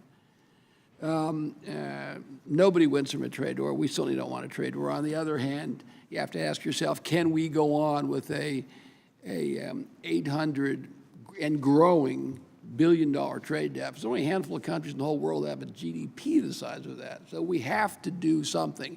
And the people who are benefiting from the status quo are always going to be against it. And we understand that, and we have to balance their interests. But the reality is, if you're on a course that is unsustainable, you have to figure out something to change. So, am I willing to sit down and meet with business people? I'm happy to do that. And I would say I and my deputies do it every day. We've had an enormous amount of contact with business people, and I think it's an extremely important part of what we do. Thank you, Mr. Minister. Thank you, gentleman's time has expired. Mr. Higgins, you're recognized. Thank you, Mr. Chairman. Mr. Lighthouser, what is your view of the U.S. trade relationship with Canada? Does the United States have a trade deficit or a trade surplus in your view? One of the great questions of all times. So this is something on which I have spoken about for years. So here's the situation. Numbers are all confusing, and when I'm finished, it will be appropriate to ask, if you're not confused, then you're not paying attention, all right? So Quickly. you will be confused. Quickly, So, I only have 5 minutes. I'm sorry, but you can't ask a 2-hour question in 10 minutes. I'll give you the shortest version of it. The fact is that if you look at goods on a custom basis, yes, we have a $17 billion deficit with Canada. If you look at customs basis, what does Canada say their surplus is, which should be the contrary? Right. That turns out to be $97 billion. So Canada thinks on a customs basis they have a $97 billion surplus with us. Where's the number? It's somewhere in between. And what's the cause? The cause is a lot of things, but the biggest one is it's products that come into the United States, go up to Canada. We count them as, in many cases, we count them as a U.S. export, even though they're not U.S. exports. If they're duty-free, they can just be trucked up there and have nothing. The Canadians, however, would look upon it as an import from the appropriate country. Now, if you look at it on a balance of payments basis, then the numbers are different. And if you look at it on a customs basis for goods only at 17, and then people sometimes will say, what's the services surplus? Because we do have a services surplus, but on a customs basis, there is no services number. So you have to take a services number from another data set. And if you do that and you use our number, then we have a small surplus. If you use that and use their number, we still have an enormous deficit. Okay. Has the strong-arm tactics of the president as it relates to tariff threats, have they helped or hurt the negotiations? Well, and first of all, I don't buy your premise. I don't think there's been any strong-arm tactics. I'm interested to know what you're Specifically, I'm referring to tariff threats. In other words, the president, in published reports, has stated that he's issuing tariff threats against China or against Canada and Mexico as leverage to get a better deal in NAFTA negotiations. It's pretty simple. It's been... Oh, I see what you're saying. You're saying, does the 232 affect the negotiation? No, I'm saying, does the strong-arm tactics of the president threatening tariff threats help or hurt in the negotiations? It's a very simple question. Well, then the answer is I've seen no strong-arm tactics, so they've had no effect on negotiations. Okay. 93% of the heroin seized by the United States Drug Enforcement Agency came from Canada, or from Mexico. 81 metric tons of heroin today. The president has demanded that Mexico do more to prevent drugs from entering the United States as a condition for lifting steel and aluminum tariffs. Is that something that has found its way into the negotiation? Well, in the first place, there's a lot going on between the United States and Mexico to try to deal with the heroin problem. It is a legitimate problem on which no one can disagree. And there's a lot of stuff going on, and it's not something that I've been in slightest bit involved with. But I know what's going on, and so I sort of hear about a lot of important stuff, and I think it will make a significant difference. So there's discussion going on. I have a final question, because this is important. What, in your opinion, optimally and realistically will be, in the renewed NAFTA discussion, outcome, final agreement, what will it look like as it relates to net benefits to the United States? Specifically, name 3 net new provisions that will benefit American workers? Well, I mean, there are so many of them, some of which would be controversial, so I won't mention them. But clearly, rules of origin would be an enormous increase in benefit to the United States. The IP provisions are going to be an enormous and just unarguable benefit to the United States. There's huge improvements will be made in digital trade, which will be extremely important to the United States. And I could literally go down. There's services trade. We have 33 chapters. And of all those chapters, I personally don't think there's a single one that won't be a significant improvement from the United States. And I would say that of the 33, the members here would agree that 90% of them are huge improvements for the United States, assuming we get an agreement. But yes, I think it's a very powerful, very, very important improvement in a whole variety of areas. Thank you. The gentleman's time has expired. Mr. Marchant, you're recognized. Thank you, Mr. Chairman. Thank you for being here today, Ambassador. My district is in Texas, North Texas. It's the home of the Dallas-Fort Worth Airport. So our area basically is involved more in the administration, distribution, marketing, storage of NAFTA goods and services more than the production of the actual product. And that has created just a boomtown type economy in Dallas. And so my home builders have come to me since we gained 90,000 jobs last year. It has put a lot of pressure on our home building and our apartment building and our whole building community. So they're concerned because of the tariffs that are involved in lumber, mainly with Canada, I think, and have provided me with charts that show that the lumber prices have escalated 40 to 60% in just the last year. And I would like to just have a discussion with you about maybe just the purpose of the tariffs. Are they serving the purpose? Is there some relief in sight? Is the NAFTA agreement going to address these tariffs? Are they separate? And just a general information for my home builders back home. Yes, sir. Thank you, Congressman. So if we're talking about the softwood lumber tariffs between the United States and Canada, those are the result. Sometimes people talk about those as if there's some kind of administration policy. There's no administration policy on this other than the policy that everyone here believes, which is that you have to enforce your laws against unfair trade. So you have affected U.S. companies who bring cases, they get duties, they go through and prove that what the nature, the level of the dumping and subsidies are. Then they go and they prove that they've been injured at the ITC. Then they get orders put into effect. And that's the process that's gone on, and it will go on. And then in the past, and to some extent ongoing, there's an effort to try to get the U.S. industry to give up their rights under those in exchange for some kind of a package or something that'll sort of smooth things out. And that's a process which goes on every now and then. In the past, there have been a number of memorandums of understanding, numbers of attempts to kind of work this out that have worked it out. Right now, I would say there's probably not much going on. And in terms of those negotiations, are they part of NAFTA? Not as far as I'm concerned, they're not part of NAFTA. As far as I'm concerned, this is a function of the trade laws working the way Congress designed them to work, and that when this happens, sometimes prices go up, and sometimes it's unfair to people, and sometimes it's just the fact is they were just taking advantage of an unfair situation before and making money on low prices. So, and I don't know which it is in this case, but they could both be a factor. But to me,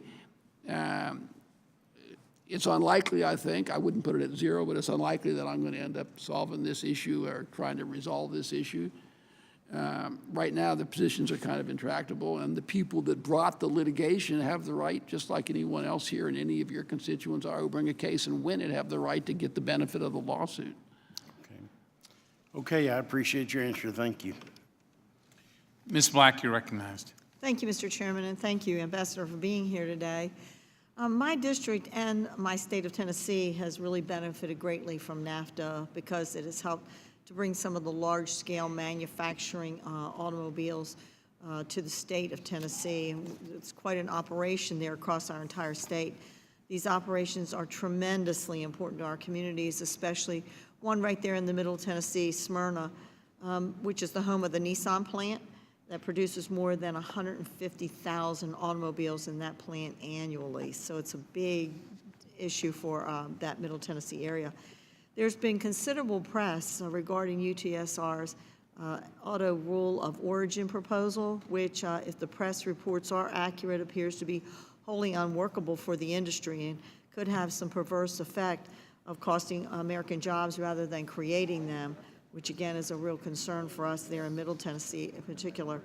Understand that Canada presented a framework of ideas as a counterproposal during round 6 in Montreal, but that Canada's proposal could result in less regional content than we have now.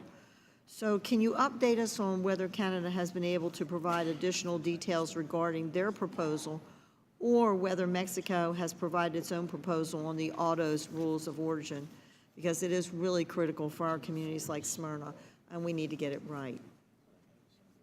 Thank you, Mrs. Black. I would say this, first of all, the auto plants, particularly these, what we used to call transplants, coming to Tennessee and other places has been an enormous boon and very important not only for Tennessee but for the country. So I think we have to acknowledge that, number one. Number two, the rules of origin will have no effect on cars made in Tennessee and sold in the United States, right? They're kind of irrelevant to that whole equation. They'll have no effect on them at all.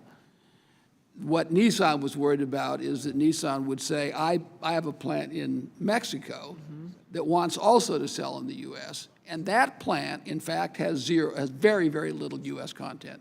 So that plant has a problem. But it'll have no effect on anybody working in Tennessee for a Nissan plant for any cars sold in the United States. So I want to make that point because sometimes when they go around and talk about this, they kind of conflate those two things, and they're completely separate. In terms of our working, we're working with the industry very closely on rules of origin. We want to be in a position where more of these jobs that are in Mexico right now come back to the United States. The basic model that Mexico has had, and there's been reference to it over here, they have it's a smart model from their point of view. They want to lure companies to come to Mexico to make cars and sell them in the United States. Take advantage of their low wages, but take advantage of other things too, like subsidies and like duty drawbacks and the like. So that's a strategy which is smart for Mexico. It's not necessarily a strategy that's smart for the United States. So our objective is to have more content, U.S. content, but even really Canadian content. The idea is it shouldn't just be a model where you come in, you're subsidized, you make stuff in in Mexico and sell it to 80% to the United States. That's not a very good model from our point of view. So our objective is to try to find the line where we can encourage them to move some of that production parts, cars, but also parts back to the United States.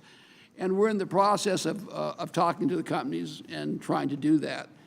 And our hope is that we get something that at least some of the large manufacturers will find useful. With respect to others, I suspect they're going to be in a position where any change is going to move them to the point where they'll have to pay the 2.5% tariff.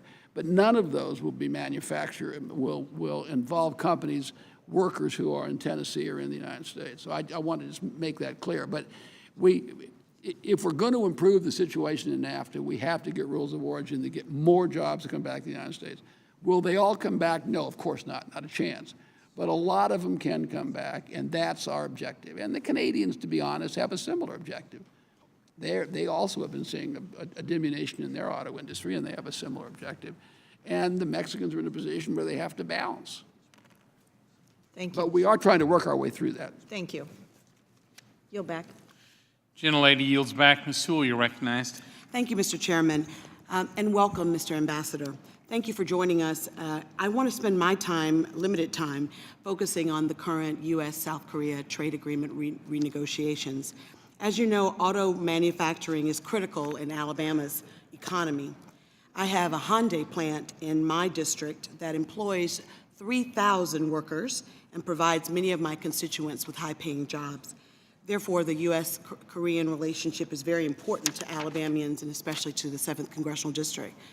I understand that this administration has concerns about the implementation of the original agreement, and I can appreciate those concerns. I, like many of my colleagues who have spoken earlier, really just want to reemphasize the importance of transparency. I share with my colleagues the concerns about lack of transparency in this renegotiation process. And my question really is, as I understand it, the reason why I would assume that you're invoking TPA for NAFTA but not doing so for the CORS agreement, you've stated was because there were only minor amendments. And I guess I'm questioning the unilateral decision that the executive branch can make as to, to keeping the legislative branches and members of Congress out of the loop. Can you talk a little bit about, your ability to not come before us for TPA on CORS? Sure, and that's an excellent question. The bottom line is that TPA creates a process that has a number of steps. The Congress is involved, as are cleared advisors and the like, and it takes more than a year to do, realistically. And in fact, probably a lot more than a year. So if you're in a negotiation like we have with CORS, you're in a position where there is a real price to the uncertainty of waiting for the negotiations to go forward. Well, I appreciate it takes a lot of time, obviously, to go through the TPA process. I really was questioning what the ability of this administration or any executive to actually make that decision versus, coming before Congress and asking for our blessings on this renegotiation. Sure. So there's an amendment process within the agreement. And to the extent you follow the amendment process within the agreement, there are certain things you can do and certain things that you can't do. Things that require changes of law, for example, you probably cannot do. And that's why you would almost in that circumstance say, okay, fine, we're going to have to go to TPA. But there are a number of things that you can change. You can speed up tariffs. There's a whole variety of things you can do. And it was, I would suggest, contemplated by Congress when they passed the law implementing that agreement, but also similar agreements. It was contemplated that this process could be used for certain things and not for other things. So well, we're in I just want to reclaim a little. I'm running out of time. I wanted to reclaim my time. I just really wanted to reiterate what you've heard from lots of my colleagues, that this agreement, the CORS renegotiation, is just as important as NAFTA, and there are lots of members of Congress who will be directly impacted by any changes in that agreement, like my district, and we obviously would want to be kept abreast and in the loop as to the changes that are going to be made, and asked our consideration as to how it will affect our districts. The other thing I wanted to discuss is this administration has shown a link between national security and trade, and I also sit on the Intelligence Committee, and I see the threats that this country faces every day. I also have commerce, have seen how commerce can foster international cooperation and bolster national security. So I agree that the trade and national security are linked, but President Trump recently alluded to the possibility of pulling out American troops out of South Korea if South Korea doesn't give into our demands on the Korean negotiations.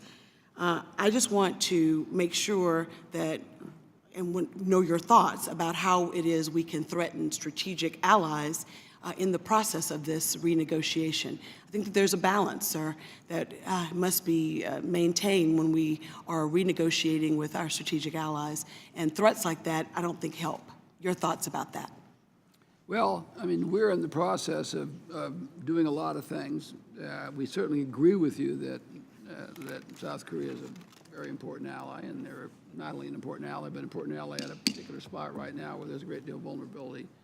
And in terms of my negotiations with my counterpart on the Korean U.S. agreement, troops and the like have nothing to do with what I'm talking about. I don't get involved with it at all.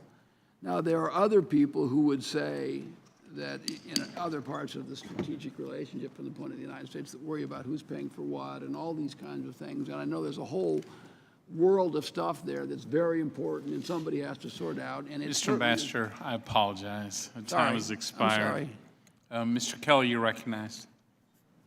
Thank you, Chairman. Mr. Ambassador, thanks for being here, and I'm glad your team's starting to get filled out. I know you've been doing yeoman's work on this. Look, you know where I'm from in Western Pennsylvania, and I'm going to go through this as quickly as I can because I know there's others waiting to talk. But there, at one time, steel and aluminum were such a big part of that area. And now we have that our mills are shuttered, the towns are decimated. And I think the president's talking about putting tariffs on aluminum and steel has been a big boost to the folks that live there, give them hope again, because for so many years people talked about it. And if you can repeat, just so, what's the trade imbalance right now? Because I think people talk about us getting into a trade war, and the imbalance right now is at what, $800 billion? So I guess that's considered a skirmish, not really a war. $800 billion is the goods number. All right. The goods and services number is like 565 or some number quite like that. Well, we're in a real battle right now to maintain our jobs. One of the things I understand, you're going to be leading the country exemption process for the president. And it's been reported that there will be roughly 5 criteria for granting tariff exemptions for countries related to fighting overcapacity, blocking dump steel from its market, participating in the Global Forum on Steel Excess Capacity, and supporting anti-dumping and countervailing duty disputes lodged by the U.S. at the WTO. One of the things I want to bring up, one of the companies in the district that I represent is a company called NLMK. They're in Farrell, Pennsylvania. They have 600 people that work at the Farrell plant, and down in Sharon they have another 150. And I think they're pretty much on board with what's going on with the tariffs. But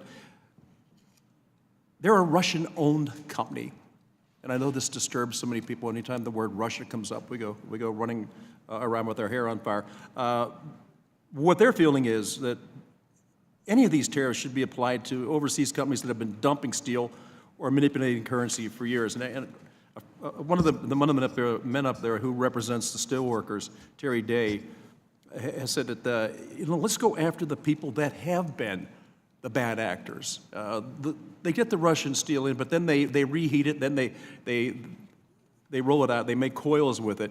I think that some people put everybody in the same category, so I just want to make sure that when we go after these folks and the exclusions that are granted, there are some people that do have a model already in place. They have not been taking advantage of a bad trade situation, but they've actually, in fact, worked to get through it. These are, by the way, American workers that are actually producing this product. So if you can you just give me an idea on how the country exemption discussions are proceeding at this point, and how would a company like MLK and the rest of the forging companies, because we have a lot of forging companies too in Pennsylvania that are looking at all this, so how that would work out, and how they would they not be included in the exclusions, and how would it work? Well, let me say, first of all, that there are 2 levels of exclusion, right? There are product exclusions, and I don't know if in their case they have a product coming in that's somehow unique in a way that it doesn't reduce the efficiency of the program. So there will be a number of countries, and when we've done this in the past, because I've been around this before, there's always a process where somebody comes in and says this is a unique process and a unique product, and that product should be excluded. So there is that. With respect to the countries, I would say there is a cognizance on our part that some countries are bigger contributors to the problem than others. And a number of people believe that Russia is in that group of countries that are contributors. So if you look at when this was originally set up, you had option 1, which was 25% across the board. You had option 2, which picked out 12 countries, and those countries would have gotten higher duties, but others would not. So that's the options the president with option number 1. With respect to option number 2, one of the countries that was viewed to be a significant contributor to the problem was Russia. So I'm not exactly sure that in all cases people would say they're basically operating in clean hands. That's not to say that in your situation that it's necessarily reflective of that.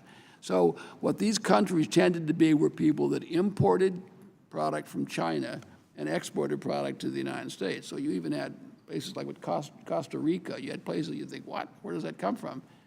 And the presumption was that they were taking in steel from China and shipping either that or their own steel and replacing it to the United States. So I would suggest that Russia is, at least in the opinion of some people, is a problem.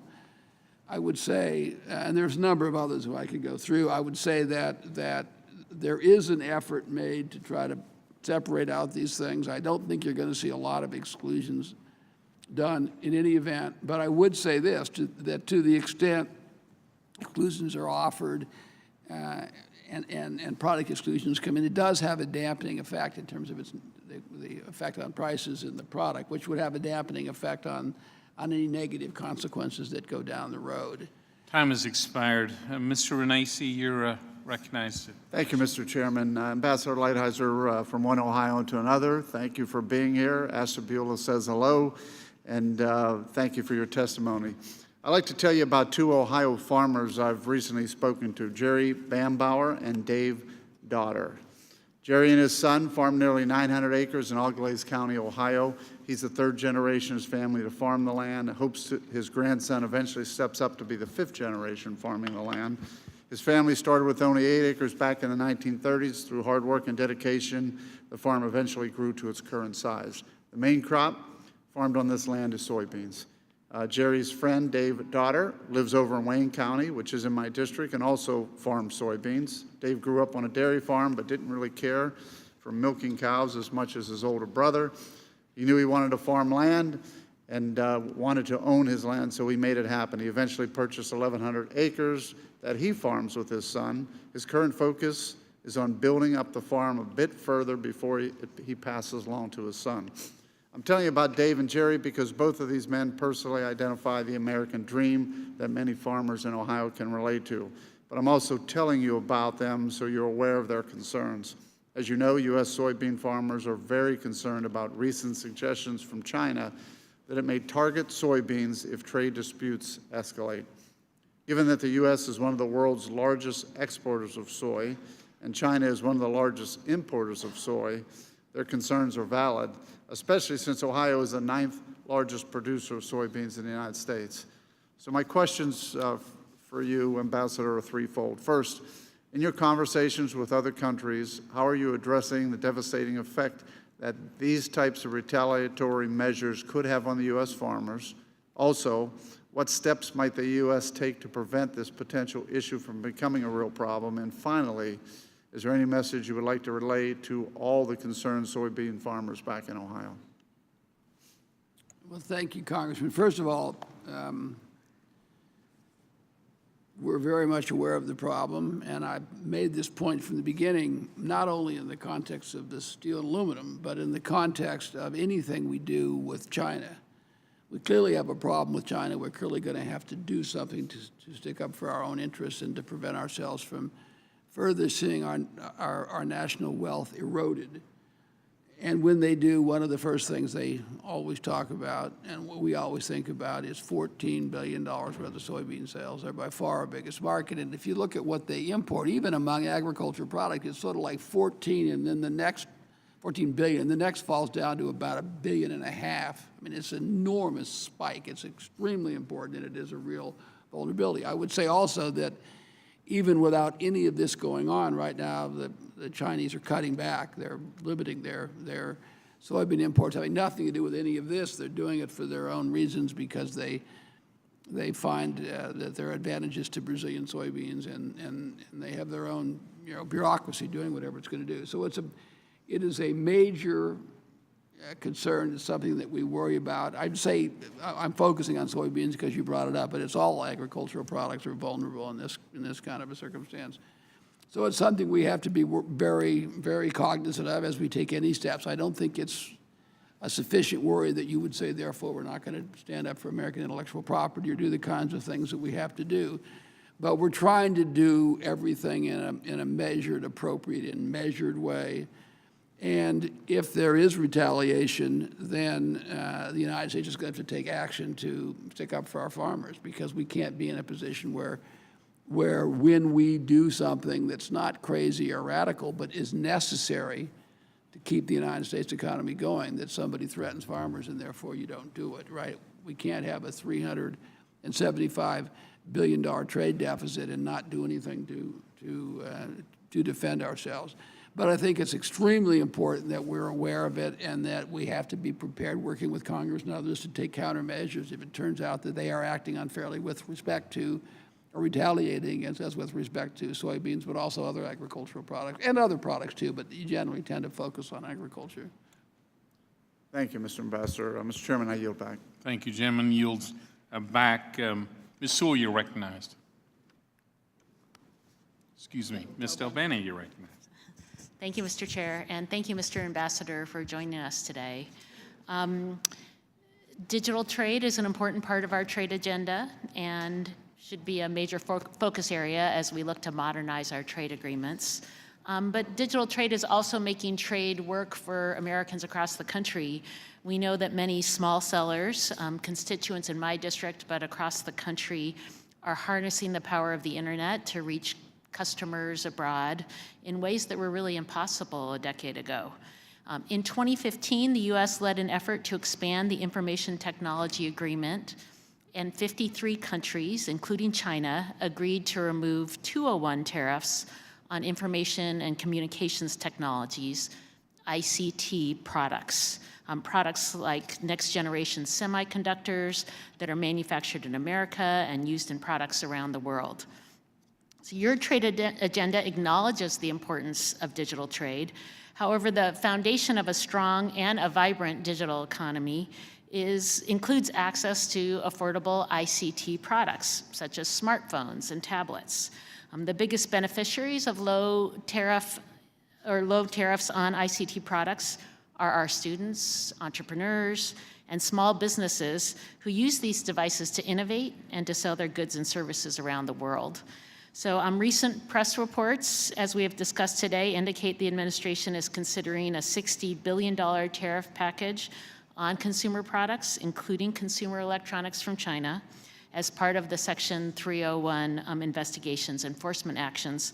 And so I wondered if you could explain for us how these tariffs would help make it easier for our businesses and entrepreneurs around the country to compete in a global economy. So I guess the question is, will the 301, because we're not putting tariffs on for any reason other than the assault on the U.S. information technology industry. So we have an issue that China has a policy of, one, forcing technology transfer in the case of inward-bound investment, two, forcing companies to license technology at less than the economic value of it, three, state subsidizing and directing massive amounts, and I think in some of these sectors, $300 billion worth of investment to take over U.S. technology firms, and then four, the absolute theft of technology through cyber theft. So we have, those are kind of the premises of what the reason that we've launched the 301. Now, the question is, if you go through this, you have the study, and you decide there's a serious problem there, the issue then is, what do you do? One of the things that you would do is impose tariffs. The way you would impose the tariffs, and I tried to allude this at the beginning, is there are certain technology products that are under assault. You have to give consideration to whether or not you would put tariffs on those products. Another issue is you would create an algorithm that would maximize the pressure on China and minimize the pressure on U.S. consumers. And the combination of those two would be the way you would get to the amount you have. So you come up with the economist study and say, here's a measured amount of what the relief should be, and then you try to find a system that allows you to impose it in a way that's most rational. And if the president makes the decision to do this, and he hasn't not made that decision, we haven't done anything, but it is imminent that he'll come to the decision, that's the way we're going to approach it. So you say, how does U.S. technology, my view, this whole system vastly benefits U.S. technology companies, vastly, because it protects their intellectual property, which is the very heart of what they are. There's no sector Excuse me, in just America. before we run out of time, are you saying then that you are taking into an account in any enforcement action that you take, that the impact it would have on consumers, the impact it would have on small sellers across the country, and on innovation and entrepreneurs across our country? Yes, we certainly have a logarithm that tries to minimize the negative effect on us and maximize it on them. It's a logarithm that's created, and it's the kind of thing that you would expect us to do. And if we do this, that's the kind of thing we will do. So for sure, that's right. Thank you. Mr. Chair, I yield back. Thank you, Mr. Meehan, you're recognized. Thank you, Mr. Chairman, and thank you, Mr. Lighthizer, for being here today and for all of your continuing work in this space. I want to, for the record, have an opportunity to express an issue. I know we've talked about it, but I represent a district in which QVC is a business which it broadcasts around the country and is able to take advantage of sales of goods. Canada prevents that broadcast from going across the borders using something called a cultural exemption. And it is not clear to me that the basis upon which they claim a culture exemption would apply to something like this. It looks really more like a way in which they're effectively preventing what we would hope would be the fair competition, working to the distinct disadvantage of QVC. I know that you've got a lot of big issues with NAFTA, but I hope when we get to the crossing the T's and I's that something important like this is an issue that is also on the negotiating table, that and the idea the products, small people that have small products, there's a cost associated with moving goods into Canada for the small, producers. Somebody in the same way may have a knick-knack that they're selling in Canada, but there's exclusions on getting those things in there. I hope those kinds of things will be part of the negotiations, but get to conclusions. Let me just switch as well. I appreciate the work that you're doing, holding China accountable for what they're doing, dumping steel on the global stage. What concerns me, and I'm hoping that with your language about flexibility, that there is a recognition that there are countries out there who are going to be impacted by the tariffs. And, the EU can speak as a bloc. We've done things with Mexico and Canada. I do a lot of work with Brazil in the sense of my responsibilities here on the committee and studying their circumstances. I look at that as the kind of a country with a trade surplus with the United States, or the United States has a trade surplus with them. This question about the transshipment of steel, this is a country who I do not believe is engaged in that. We have a parallel trade in the sense that a lot of United States coal goes to Brazil in order to be used in some of the preparation of that steel, which comes in as a semi-finished product, which augments manufacturing here. So there's a lot of characteristics which are, I think, speaking to the idea that even though people have been identified, that these are the kinds of considerations that I would hope would qualify for exclusions. I know that you said that there was going to be flexibility in that, and so I am asking if you believe that those are the kinds of criteria that would be relevant in the determinations about whether or not there's a basis for exemptions for countries like Brazil. Mr. Ambassador, if you could hit that microphone. Sorry, Chairman. On the first point, the cultural exemption really is very often just cultural protectionism, and there, you noted their de minimis standards are another example of just raw protectionism. And when we talk about wanting to limit people using standards and warning labels and the like, I always think that all these things can be, I mean, there's a legitimate case for some cultural exceptions, but it's not this kind of thing, and this is another example of protectionism, I fear. In the case of Brazil, there are a lot of things that would make Brazil an unusual circumstance. As we talked about before, you and I yesterday and prior, the fact that they're a huge semi-finished producer and the fact that they have a lot of their production is basically a model, which is they send slab, or what we would call semi-finished steel, to related countries, companies in the United States, and then that's made into steel, which is sold in the U.S. So there are things that are unique about the Brazilian situation that at least we notionally take into consideration. That isn't to say that they would be successful in getting a remedy of getting an exclusion. I mean, that ultimately is going to be a question for the president. But there are factors there that are important.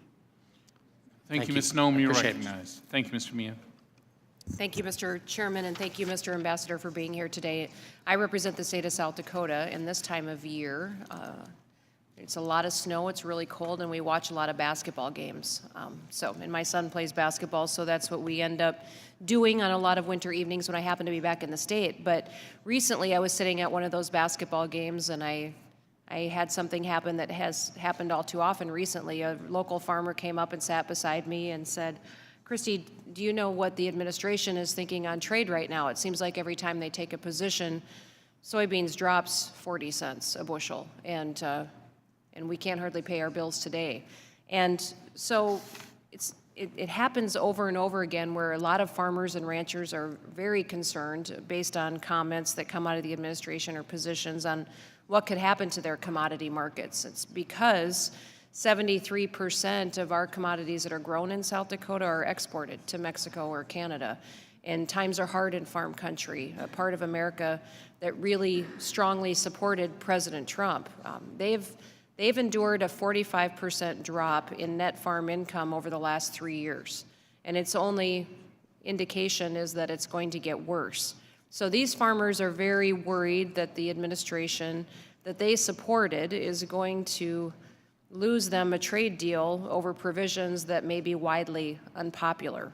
A perfect example might be the sunset provision, which requires the deal to be renewed every 5 years. In my opinion, trade deals are meant to foster trust between nations and eliminate uncertainty in order to create more opportunities to sell our goods overseas. And the sunset provision undermines a trade deal's ability to develop necessary certainty to encourage businesses to invest. So I'm curious, Mr. Ambassador, if you would accept a final trade deal, a trade agreement without the provision in it. Well, in the first place, I'm not going to sit here and negotiate with you in public, so that's not going to happen.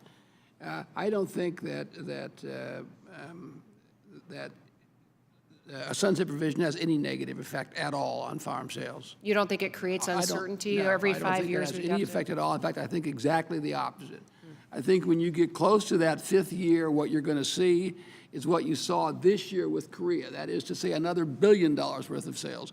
So what we did is the president created this so-called uncertainty in NAFTA, in chorus, and you saw $1 billion of additional sales of agricultural products in Korea. And because what they wanted to do was get the deficit down. And in my opinion, what you're going to see is as you approach that 5th year, you're going to see additional sales. So I think the people who say that, I think, are exactly wrong. Do you have other examples besides that one instance? Because consistency in that would be incredibly important, that we have a background in historical examples of where, because all indications historically is when there is uncertainty in a trade provision is that you have commodity prices fluctuating and uncertainty for producers. And many producers market their grain a year in advance, or they may have to hang on to it waiting for better markets, and uncertainty causes them a lot of heartburn. Well, so is that the one instance that you could point to where it actually was advantageous, or is there more Well, to be honest, we've only renegotiated 2 agreements. We're in the process of course, and we're in the process of NAFTA, so it's a fairly small universe.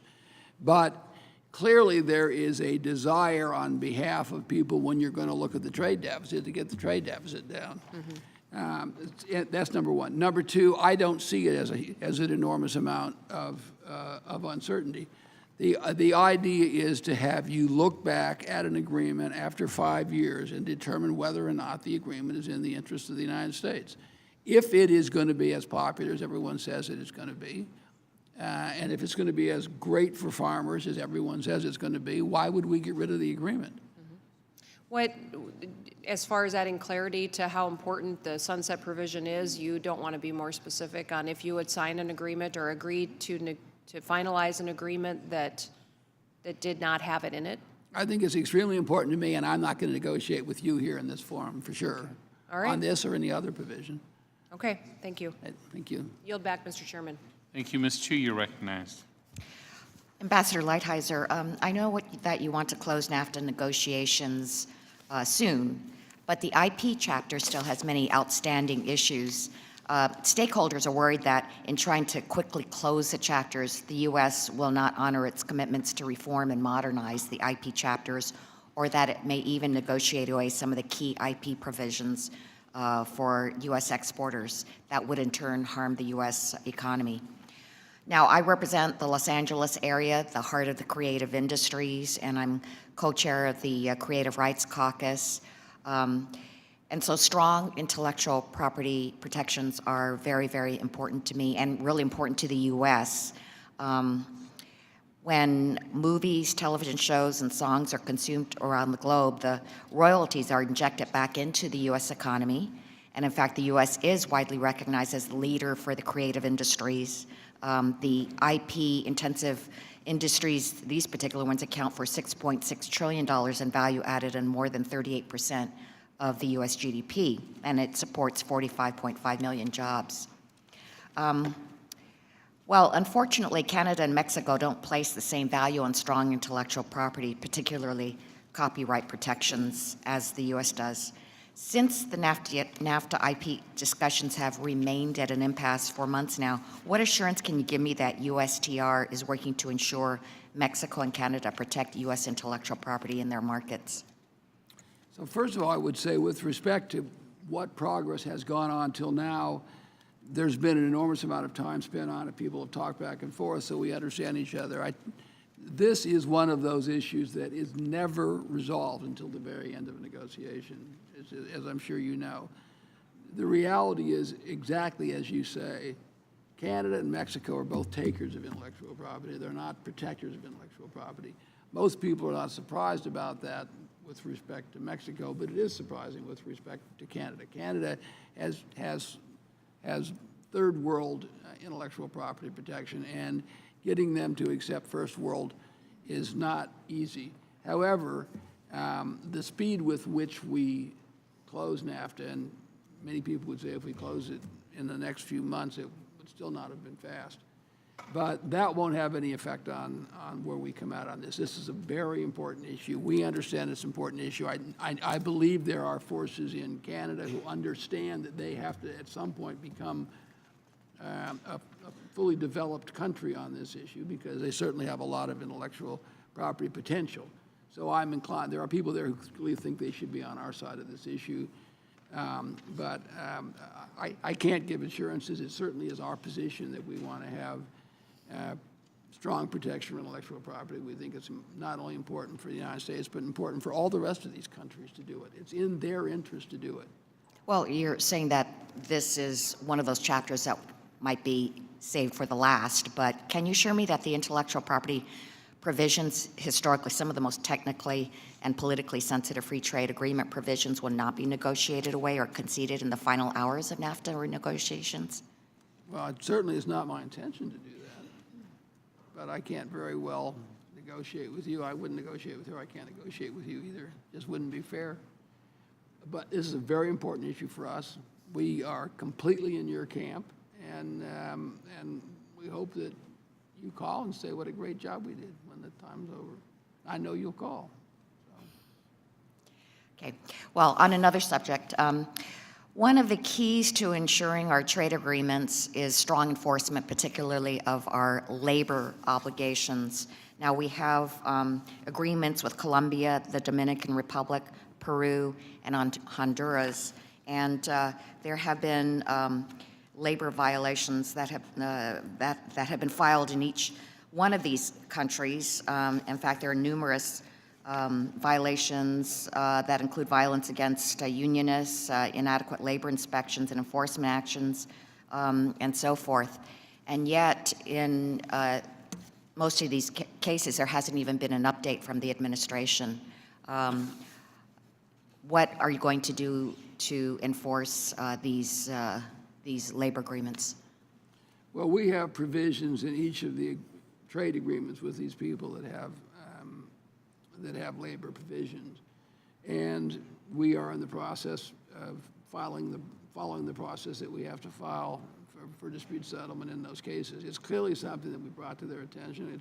It's very troubling. It's a very troubling trend, and unfortunately, it's not just these countries. It's in a lot of other countries in that part of the world. So it's something that we agree with you on, and we're in the process of prosecuting these cases following the process that is set out in the agreement. Thank you. I yield back. Thank you, Ms. Smith. You're recognized. Thank you, Mr. Chairman. Thank you, Ambassador, for taking your time out and being here today. The folks in Southeast and South Central Missouri are very optimistic about the future. If you look at the past year under President Trump's leadership, we passed a $5.5 trillion tax cut for American farmers and small businesses. We've repealed hundreds of burdensome regulations and created over 1.6 million new jobs. Speaking of new jobs, as of just the day after the president did his tariffs on aluminum and steel, I was in Southeast Missouri announcing 450 new jobs with the new aluminum smelter opening up. So these are real changes and real aspects that's affecting real people that have not always been on the right side of victories. The next step for us is to go out and negotiate the best possible trade deals so that American farmers, businesses, and workers win around the world. We couldn't have a better person leading the way. The president wrote a book on creating great agreements. In the book, he quoted, "The worst thing you can possibly do in a deal is to seem desperate, to make it. The best thing you can do is to deal from strength. And leverage is the best strength you can have," on page 53, in fact. The president knows where our strengths are. They are in our hardworking people, our superior goods, and our world-leading services. Mr. Lighthizer, you know this as well, and the task before you in NAFTA and potentially Chorus and other deals is not an easy one. While those are the hot topics, I want to talk to you about some unfair trading practices. I do want to applaud you and the president for its trade enforcement actions in the World Trade Organization. Like I mentioned before, America is ready to compete as long as the playing field is level. But unfair trading practices disadvantage American farmers. To ignore violations of trade agreements does not strengthen free trade. In fact, it weakens free trade.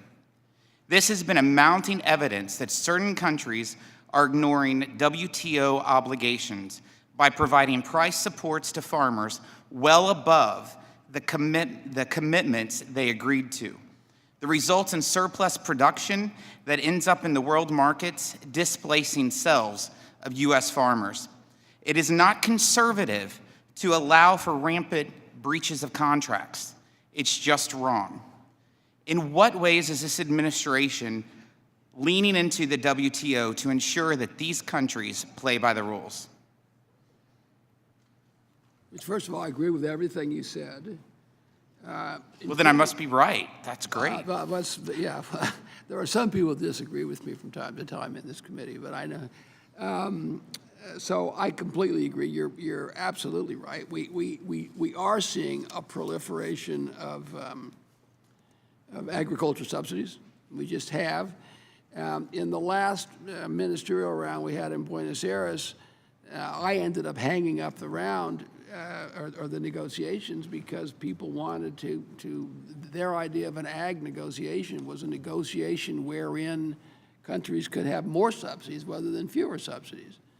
They call it the sort of food programs, but the reality is what it was going to do was going to do nothing but encourage more subsidies in agriculture. So we have gone all this far to try to get ourselves into a market environment, and we said, no, we're not going to be in a position to change that. It was India, who was very much a new subsidizer, and With their rice and their grains. You're exactly right. And they were very much in favor of having negotiations, really, in my judgment at least, about increasing subsidies. So we said, no, we're not going to do that. Every time we find a situation, we bring a WTO case. The WTO, however, is not the greatest forum for enforcement of these kinds of actions. And it's always a problem if somebody does subsidies or dumps in our market, we have tools to deal with that. If they're hurting us because they're doing something as a result of subsidies in their market or in a third market, the tools are not that good. So you have to go to the WTO, and it's a cumbersome, far from flawless forum. So we are aggressively bringing these cases. We completely agree with you. We're using the tools we have at hand, and hopefully we can improve those tools and make a difference. Please continue. Thank you. Thank you. Mr. Rice, you're recognized. Thank you, Mr. Chairman. Thank you, Ambassador Lighthizer, for being here today. I've told you publicly and privately that your presence in the administration and Mr. Ross's are two of the main reasons I have so much faith in this administration. I appreciate a man of your experience taking on this job, and it's so important for the American worker. I'm a big believer in American competitiveness. I think our tax code went a long way toward helping our economy be competitive in the world, and trade is very important in American competitiveness, obviously. Also infrastructure, a lot of the things that the president, or immigration, a lot of the things the president's trying to work on. If we could get 2 or 3 more of those notched, our economy would be well poised in the world. With respect to the tariffs, my opinion is, as you said, nobody wins in a trade war, but nobody disagrees that there aren't people who have been bad actors in the world, China particularly, and we've ignored it for too long to the destruction of the American middle class. And so we just can't accept that anymore. We've got to respond, and it needs to be targeted, and I appreciate your efforts in that regard. But I want to talk a little bit more about NAFTA. You know, I've been to Montreal, met you in Montreal, been to Mexico City, met with Mexican officials and regulatory people and business people and chambers of commerce, and in Canada the same, and in America the same. And I haven't met anybody who doesn't think that NAFTA doesn't need to be continued and that it doesn't need to be modernized. Everybody's pretty much on board. And the same topics are brought up, the same 4 or 5 things you've raised today, with country, rules of origin and de minimis rules and all these things. So it sounds like you're making great progress there, and I just am comforted, having been in both of those places, that everybody recognizes that this modernization process is a good thing and needs to be pursued. But I wanted to zero in on one question that was asked to you at the American Chamber of Commerce in Canada, and I loved your response to it. And I just wanted to ask you so you could respond publicly to everybody.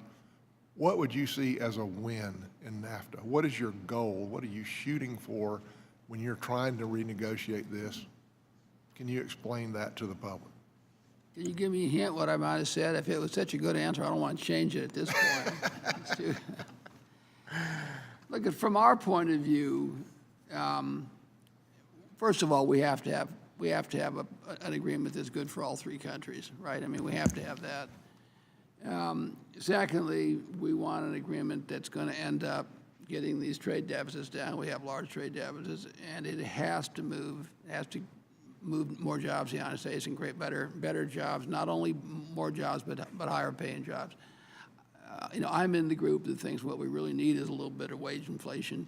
So I want to do something. In the first place, I think it has to be in everyone's interest or you won't get an agreement. But I want it to be something that gets the trade deficit down. I want it to be something that creates jobs, that move some of these jobs back to the United States. They're all not coming back. We understand that completely. But this notion that none of them are coming back has been proven wrong by all of you, because you've seen what happened after your tax bill. It has moved jobs back. It just has. So jobs, wages are what the president is focused on. That's what I'm focused on. And I think that this agreement will lead to efficiency, and it will lead to higher wages and more jobs in the United States. That's pretty much the same answer you gave in Canada, except you said one other thing. I want to eliminate incentives to offshore. All those are great objectives. I want to point out one anecdotal thing. When we were in Canada having lunch with the Canadian American Business Council, and a tax consultant from Canada said, where we have clients that have positions in America and in Canada, we're advising them to ramp down in Canada and ramp up in America because of the tax reform bill. It seems we've lost our competitive advantage. And under my breath, I said, yes. So I appreciate very much your efforts to lift the American middle class. It's smaller and hadn't had a raise since 1990, and I think tax reform and your efforts will change that. Thank you, sir. I yield back. Thank you very much. And I would like to say, I'm going to get credit, some of the credit for this tax bill. They're going to say, look, the trade deficit went down. And I'm not going to give you any credit when that happens. It's going to be entirely the trade policy. We know how that works, Mr. Ambassador. So, Mr. Blumenauer, you're recognized. Thank you, Mr. Chairman. Mr. Ambassador, thank you. Appreciate your patience here for the last 3 hours dealing with our questions and comments. I must say that I appreciate the role that USTR has assumed on an area that I've been working on for the last 10 years, dealing with illegal logging, particularly what's going on in Peru. It's been sort of a struggle. I thought it was harder than it should have been in the last administration, but I appreciate the work that you and your team have done. This, as you know, is not just an issue of enforcing trade obligations. Illegal logging damages the environment. It undercuts the rule of law in developing countries, and it has negative impacts on Americans who play by the rules. And I just wanted to say how much I appreciated that. And I do want to identify myself with comments that my friends Mr. Thompson and Mr. Doggett mentioned earlier. I won't take my time or yours, but I am concerned about having American wine industry, particularly in the Pacific Northwest, on a level playing field. And I am concerned about American interference with the ability of other countries to protect the health of their citizens. And I appreciate there are nuances there, but historically, I think we could have done more to be more open. I think it is a larger issue, and I hope that we can collectively focus on this, because I think it is very significant.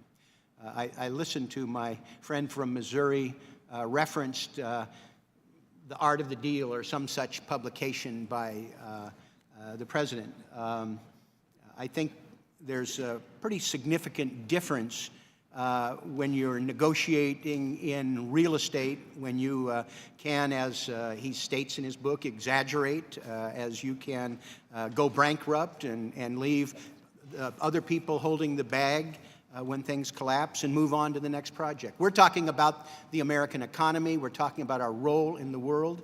And I think, for example, exaggerating or making things up in a discussion with the head of the state of an ally and admitting it publicly doesn't help us on the world stage. And I identify with some of my colleagues who say we feel more comfortable knowing you are in the role that you're in. You have broad experience, and I think understand some of these dynamics. And it's in that context I would like to just raise one point with you, and that deals with some of the impacts of the imposition of tariffs under the 301 with China, particularly as it affects retail trade. And Mr. Reichert and I have some involvement with companies that are involved with apparel and footwear. And we've been working for a long time to try and see if we can have some more rational policy as it relates to tariffs. As you well know, tariffs are not just magically imposed on somebody else. It's a cost of doing business. It affects what happens with American manufacturers and retail, and they are ultimately paid by the consumer. And we have a system now that is tilted against low and moderate income people. When you look at clothing and footwear, the percentage that is paid at the lower end is really quite outrageous. And I am hopeful that we don't rush into something with China that ends up actually making it worse. So I'm hopeful that this is an area that can be entered with great sensitivity. Mr. Chairman, I would request unanimous consent to enter into the record correspondence addressed to the White House, but also to the ambassador and the committee that speaks to this in terms of tariff understanding the dynamic. And I wondered if you had any observations that you could offer. Without objection. Thank you, sir. If you could offer any observations that might make some of my constituents feel better. I would say, first of all, when you talked about the quote from the Art of the Deal, all I was thinking was, I hope I don't look desperate. So I had a different take on it than you did. We understand, and I kind of went through this, if there are tariffs, one, you have to establish through an algorithm what the amount is and use as much science as you can. And two, when you pick the products on which you would put a tariff, you start with a logarithm that tries to maximize the effect on China and minimize the effect on U.S. consumers. And if you think about products on a graph, you'll have kind of a line over here of products where they are minimally a problem for U.S. consumers and maximally a problem for Canada. Now, you can't always follow that, but that's one of the big factors, and that's part of the logarithm. And we are we are aware of that and are cognizant of it. And if we end up doing this, it won't be perfect, but you will see a methodology in which you will say, yes, that's a sensible method. That's what I believe. Time has expired. Mr. Swiker, you're recognized. Thank you, Mr. Chairman. Mr. Ambassador, first, just a quick comment on sort of a global basis, and particularly more for even some of your newer staff. Long term, some of us have a fascination of what worldwide trade can do, particularly considering our demographic issues. You know, as a country where we're, as we're getting much older, we're going to need populations of folks in the prime consumer ages for us to sell stuff to. So that's always, in a long term, there's some great articles about, trade actually may help us with some of our demographic that we're facing, and it's just math. Mr. Ambassador, I first want to thank you on the de minimis. The last time you and I had an opportunity to talk about it, you not only got it, you were an amazing advocate, particularly if some of our other countries we're presently negotiating with are listening to this hearing right now. There's many of us on this committee that are absolutely just fixated on the de minimis value with Mexico and Canada and the inequities that creates. Do you think they're hearing that part of the discussion? I certainly hope so. It's one of those issues where anybody who starts focusing on it becomes more and more important to them, because it affects a lot of product. And the more you study it, the more it's bothersome of products coming into other countries in bulk, being broken up into smaller things and being shipped. The fact that most of the Canadian, one of the articles I read, most of the Canadian online sellers sell far more in the U.S. than they do in Canada. And we can't go in that direction essentially at all. I mean, the $20 versus $800 is just ridiculous. So it's a hugely important issue. It affects an enormous number of sectors. So it is something that is very important to us. And I look at what everybody knows the right answer is to be above $20. There's no one that can argue that. Well, you can argue $800, but you can't argue. It has to go up. And you make look, for those of us, and being a border state, Arizona, where we're trying to set up trade hubs and inland ports, and yet if you look at the current de minimis, particularly with our trading partner of Mexico, it's all going to be inbound. Because our ability for small retailers, for high-tech commerce to go outbound, it just doesn't work. Just because time is so precious, I am one of those states, communities, because being in the desert Southwest, has intense concern on seasonal tariffs. Just because if you actually sort of game theory it, it creates distortions and then retributions on the distortions. And if you actually start thinking about when certain crops come in and the seasonalities, it ends up becoming very, very ugly. And particularly for those of us who do a lot of cash crop growing, because Arizona provides the winter lettuce crop for the country. And if you're doing seasonal tariffs, the tails of those tariffs end up creating some real pricing distortions, particularly for our consumers on both sides of the border. So you're against the proposal? Absolutely livid. There are an enormous number of products that would be subject to these that come in from Mexico through Arizona. I just want, and so it's basically, it's the interest of importers in that state, and I just wanted to make sure that I was understood. I've heard the argument. It actually gets a little more complicated if you're doing certain types of cash crops, and you've just had a seasonal tariff that benefited the growing season in one part of the country, then it falls off. All of a sudden, you're on the pricing fall side. And so it's just that, if you think of that constant moving of that sort of bell curve. Last thing, and look, you've spoken about this elegantly, though I substantially disagree with some of the characterization. ISDS. And I know so often rhetorically we have speakers that will say, well, it's sovereignty. But if you actually really walk through the mechanisms, it absolutely is not. It is to that issue. It doesn't rewrite our laws, or the Mexican laws, or the Canadian laws. It's not a precedence for the next case. Ultimately, it's think of it more like if we were to ever lose, which we have not, you would have to pay compensation, but it does not rewrite your sovereign statutes. And so when people use the sovereignty quotes, I think it's an absolute distortion of how it actually works. Thank you, Mr. Ambassador. Time has expired. Ms. Walorski, you're recognized. Thank you, Mr. Chairman. Ambassadors, good to see you. It will come no surprise to you, I want to talk about 232. Just a couple of point of clarifications. So it's my understanding, and I would just want you to confirm this, that you are considering participating in the Global Forum on Excess Steel Capacity. That is under consideration? I mean, we do participate, and one of the things we've asked people who might get an exclusion is that they participate and help us with that, and most of these countries do, by the way. The recent Global Forum on Steel Excess Capacity held a first minister-level meeting last November, but you were not there, correct? No, that's correct. I had no deputies in place at that time, so I was staying here. I understand. Will you in the future attend those yourself, since the rest of the world is looking at this with incredible significance and bringing their ministerial level folks to the table? Well, I mean, I wouldn't guarantee an all. I would say I think at that meeting, I think there were maybe 3 ministers. So it might have been a ministerial level, but I think about 30 countries did not send ministers, and about 3 did. And the 3 But the one that I'm concerned about is you and this country. Well, I understand, but I just want to suggest that the idea was that it was like this ministerial level. So you had Europe sent one, because it was basically around the corner.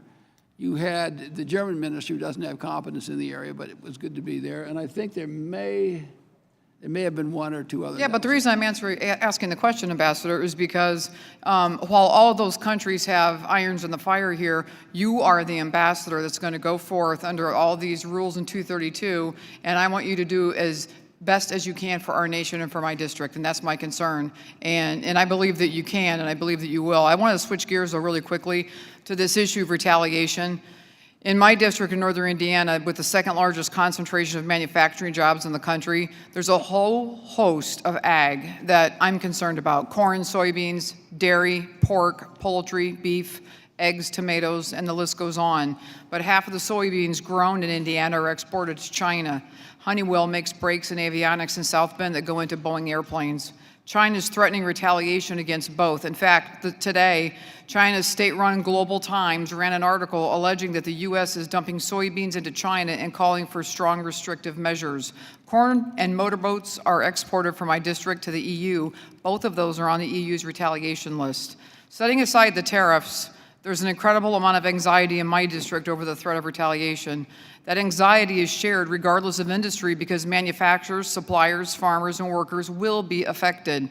Are you considering the devastating effect that retaliatory measures could have, especially on small business and family farms that absolutely do not have the resources to absorb big losses?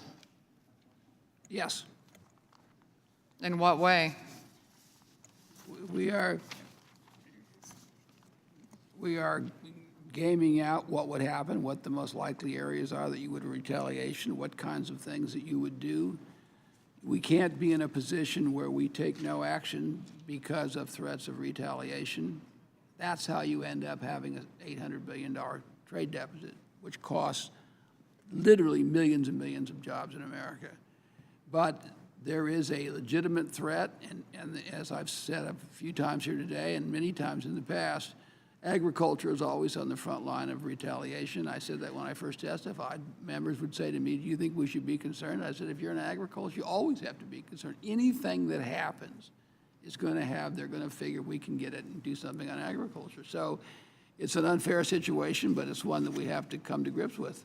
And you have to think about counter-retaliation. You have to think about programs for farmers who are in this situation. I mean, there's a lot of things that are outside of my realm that have to be considered, but it's a serious problem. We're very aware of it. Thank you. Thank you, Mr. Chairman. I yield back. Thank you. Ms. Sanchez, you recognize. Thank you, Mr. Chairman, and to Ambassador Lighthizer for joining us today to talk about the Trump administration's trade agenda. For many years now, when Democrats have been talking about the impacts that trade agreements have on American workers, and we lament the fact that they've caused countless good-paying American jobs to be shipped overseas, most notably in the manufacturing sector. And those jobs are really the bedrock of the American middle class and critical for our economy. Those jobs have been lost to countries whose labor standards are impossible for our workers to compete with on a level playing field. So I think that a lot of us were really hopeful when the president talked about bringing American manufacturing jobs back and creating new jobs through renegotiating our existing trade deals. This administration, time and time again, has said that they want a level playing field for American workers, but I have yet to hear the administration lay out a clear vision for how you plan to achieve this goal. It's no secret that we met with Secretary Ross last year, and when I pressed him on that issue, what is your strategy for bringing back American jobs or maintaining American jobs here, the only answer that he provided us was that they're going to renegotiate the rules of origin for autos. That was it. That was his single sole idea or a plan for bringing back manufacturing jobs.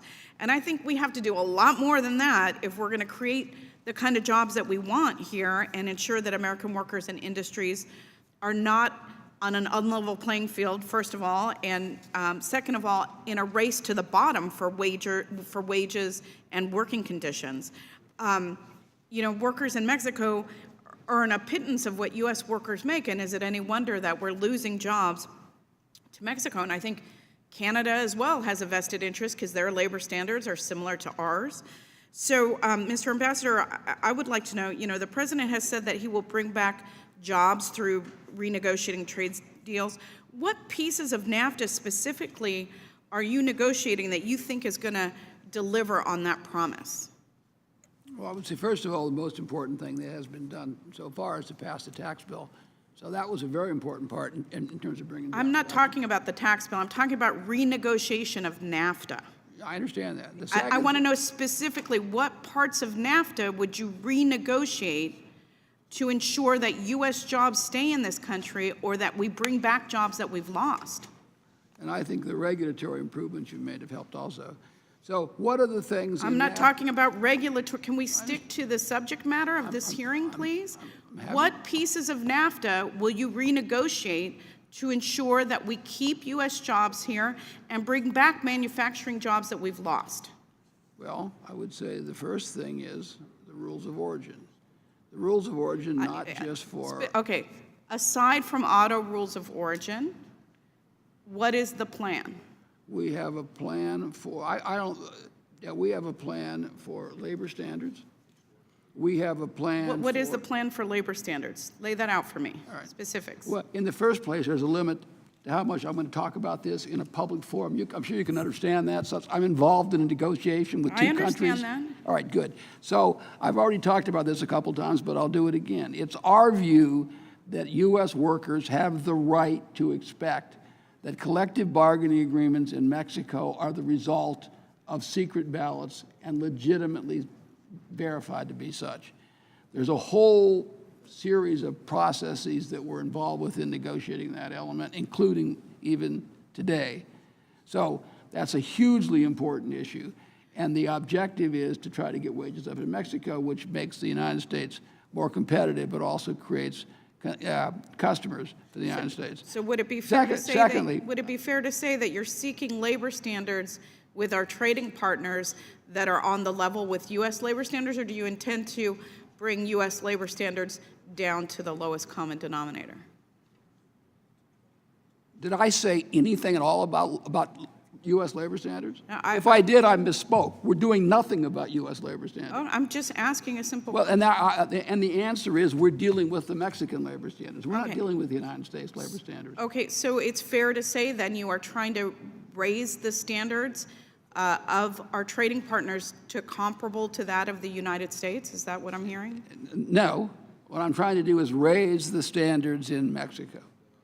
So you raise it, but not to U.S. standards, not that high, somewhere in between. It is not my point. What I'm focusing on is the basic elements of what you expect in basic labor law. That's what I'm talking about. I'm not talking about U.S. standards. ILO conventions of labor law, or there are all time has expired. Mr. Chairman, if I could simply just make the request that we receive the answer to the last question in writing. In writing, absolutely. Thank you, and I yield back. Thank you, Mr. Chairman. Thank you, Ambassador. I will tell you, I see significant wins for U.S. in energy, agriculture, telecommunications, digital trade, services, technology, manufacturing, because you're being so aggressive in these areas. We appreciate the work there. Mr. Curbelo, you're recognized. Thank you, Mr. Chairman. Welcome, Ambassador. Thank you so much for your time. I first want to say I was thrilled to hear earlier your statements regarding engagement with Argentina and Brazil. I think that our country, in many ways, has been absent in our own neighborhood over the last few decades. And I think in both those countries, we're seeing very positive developments. And this is very exciting for South Florida, as you can imagine, because we are poised to grow and to benefit greatly from further engagement in the region, specifically with countries like Brazil and Argentina. On a couple issues that have been discussed extensively here, I want to associate myself with the comments made by Chairman Brady and others on ISDS. I think it's an important tool for American companies, for American stakeholders, and also with Chairman Johnson on the sunset clause. I do believe that one of the major components to successful business and to enterprise generally is certainty. And I think that if companies are operating under the threat of the expiration of a deal, that could inhibit their ability to invest. And by the way, it's not just American companies' investments abroad, but the investments of Canadian and Mexican companies in the United States. So I really hope that we have a strong provision to review the deal, to revisit the deal, to make sure we keep it up to date, which we haven't done over the last 25 years, but certainly not always to have the threat of a potential expiration. Another issue I wanted to bring up is the effect trade agreements have on the farmers of my South Florida district. Many people not from South Florida might be surprised to know that Miami-Dade County is one of the largest ag-producing counties in the state. We have avocados, mangoes, tomatoes, and hundreds of specialty crops, and because South Florida is significantly warmer than even central parts of the state, crops can be grown year-round. For example, Ambassador, it is not snowing in South Florida today, something we're very pleased with. So as we renegotiate NAFTA, I'm concerned with how the deal will affect the farmers across Florida, but specifically with how it will impact the agriculture community I'm honored to represent in South Dade. I know the administration has been advancing a seasonal and perishable proposal that could help provide relief to our growers from Mexican dumping by making it easier to prove injury. Can you give us a brief update on where we are and what the nature of the administration's commitment with this provision is at this time? Well, it is a provision that's very important and not without its controversy. The point that I've tried to make is that while we have a lot of agricultural sales in Mexico, with Mexico, we have a agricultural sales deficit of about $5 billion. So we're not on the positive side of our agricultural sales with Mexico. The area that is most affected negatively are the seasonal and perishable fruits and vegetables, as you suggest. So we have a provision that we have designed that allows those people only in cases where there is unfair trade to take advantage of the unfair trade statutes. Till now, they are essentially precluded by the nature of the way the statutes are taken up. So we have put forward this proposal. It has not been wildly popular with our trading partners, I would say in all candor at this point, but it's an important provision and one that we're negotiating on right now. Thank you, Ambassador, and I encourage you to do the best you can in this area. We know that the specific proposal you've put forward may not be able to make it, but I think anything that improves the status quo for these farmers, which have been decimated, quite frankly, would be something that we would welcome. And I'm more concerned with fairness and less concerned with this deficit issue. I always tell people I have a deficit, my family has a trade deficit with the supermarket, and we want to keep it that way. We're not interested in changing that. I think the key question is it fair? And are American companies, in this case American farmers, being given the same opportunities to compete as Mexican farmers, as Canadian farmers? And I think in this area of seasonal products, it's certainly not the case. So I appreciate your commitment to this provision and your commitment to the farmers of South Florida, which are counting on us to improve the status quo. Thank you, Ambassador. Yield back. Gentleman yields back. Mr. Bishop, you're recognized. Thank you, Mr. Chairman, and thank you, Mr. Ambassador, for being here today and for your time and effort. I know this is a long hearing, and you've waited all this time. I appreciate it. NAFTA is vitally important to the state of Michigan, the state that I represent. It's important to our economy, and it's important to the U.S. automakers. I want to applaud your efforts for the way you've conducted yourself. I had the opportunity to attend the last round in Montreal. It's evident to me and to all of us that you have done a spectacular world-class job in representing the United States and in preserving to the extent that you can the great relationship that we have with Canada and Mexico, so I want to thank you for that. I also want to thank you for your efforts to update and improve NAFTA so that it better represents the 21st century global economy. I'd like to continue, if I could, the subject that's been raised ad nauseum here, but important. It has to do with the rules of origin, and the concern I have specifically on behalf of the U.S. automakers is that there is substantial concern that the proposed rules of origin will jeopardize their global competitive position, and that furthermore will likely cost vital U.S. manufacturing jobs. And that's especially true in the state of Michigan. Now, I know this is high in your mind. You've indicated in your original testimony, you said that the purpose of the rules of origin proposal was to move more jobs back to the United States. But are you concerned that the aggregate impact of the proposed rules of origin might have the exact opposite effect than what you intended? And also, we're also aware that the Canadian government introduced in the last round in Mexico City a modified version of their proposed rules of origin. I wonder if you might elucidate on that proposal, and also whether or not Mexico has its own proposal regarding the rules of origin. Thank you, sir. Yeah, thank you, Congressman, and thank you for your kind remarks. The rules of origin are extremely important, as you say. Our objective is to bring more jobs back to Michigan, and we think that the direction that we're moving will have that effect. The United States had a proposal. Canada had a proposal. I think, and Mexico has been engaged on the issue. And I think we are in a position where we're finally starting to converge. We're working very closely with the U.S. industry. I had people on Monday, and I think maybe even still till to yesterday in Detroit, trying to work out the details of this kind of an agreement. Once again, I can't really say exactly what's going to end up happening, but I think we're in a pretty good place. But our objective is to stop the hemorrhage of jobs from the United States and to bring jobs back to the United States. That's our objective. The way we analyze this thing is that Canada and Mexico basically sell their cars to the United States. So in the case of the United States, we sell 900,000 cars. To Canada, they sell almost 2 million to us. In the case of Mexico, they sell us, I don't know what the numbers are, maybe 2.3 million. We send them 200,000.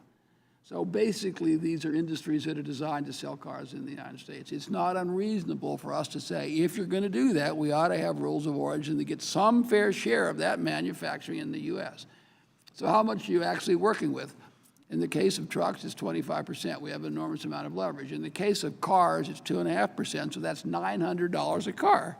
That's what we're talking about. Our view is if you're going to save $900, it's not unreasonable to say some part of that should come back employment in the United States. At some point, you're right, you make it to the point where they can't compete, and that's clearly, we're aware of that. That's not our objective. Our objective is sort of find that sweet spot where we get some of these jobs back. We are the market. We can't forget that. We're the market for all these cars. It's not like they're going north and south, except in small numbers. Thank you, sir. I appreciate your sharing that information with us. I agree with you 100%. The goal is to try and get as many jobs back to the United States. We like to hear that in Michigan. It's the number one part of our economy is our manufacturing sector, especially in autos. So we appreciate your efforts and we appreciate your attention to this. And I'm glad to hear that your team has been in Detroit to talk to our folks. Thank you, sir. And Mr. Chair, I yield back. Gentleman yields back. Mr. LaHood, you're recognized. Thank you, Mr. Chairman, and thank you, Ambassador Lighthizer, for your service to our country. Ambassador, my district is the 8th largest ag district in the country in terms of corn and soybean production.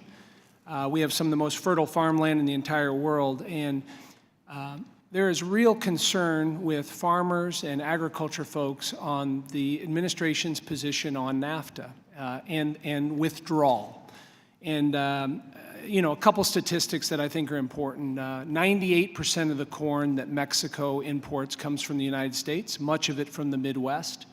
About 1/3 of the products produced in Illinois go to Canada or Mexico. About 35,000 jobs tied directly to NAFTA. And that's just in agriculture. And by the way, agriculture is the #1 industry in the state of Illinois.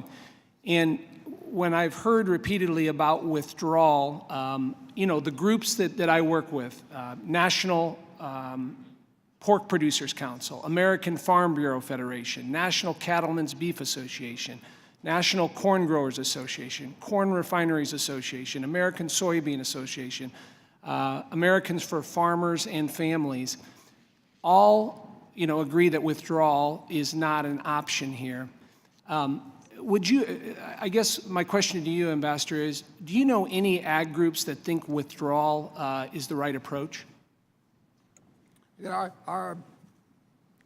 Our objective is not to withdraw. Our objective is to get a good and improved agreement.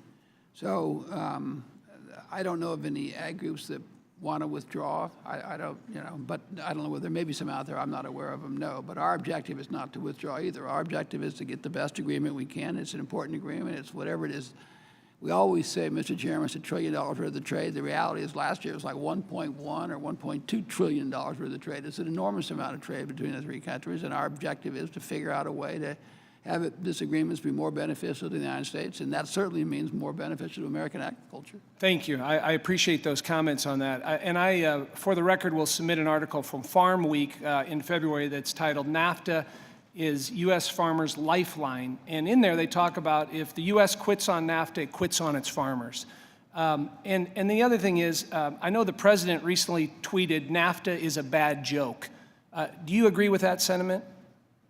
I have no idea about that quote, so I have Well, it was a tweet. no knowledge. I didn't see that. Well, I would just tell you that causes a lot of concern, Mr. Ambassador, when farmers, and by the way, the farmers in my district and in rural America overwhelmingly support the president and continue to support him, particularly on all the things we've talked about today. But I can't emphasize enough the concern with farmers in rural America when it comes to NAFTA.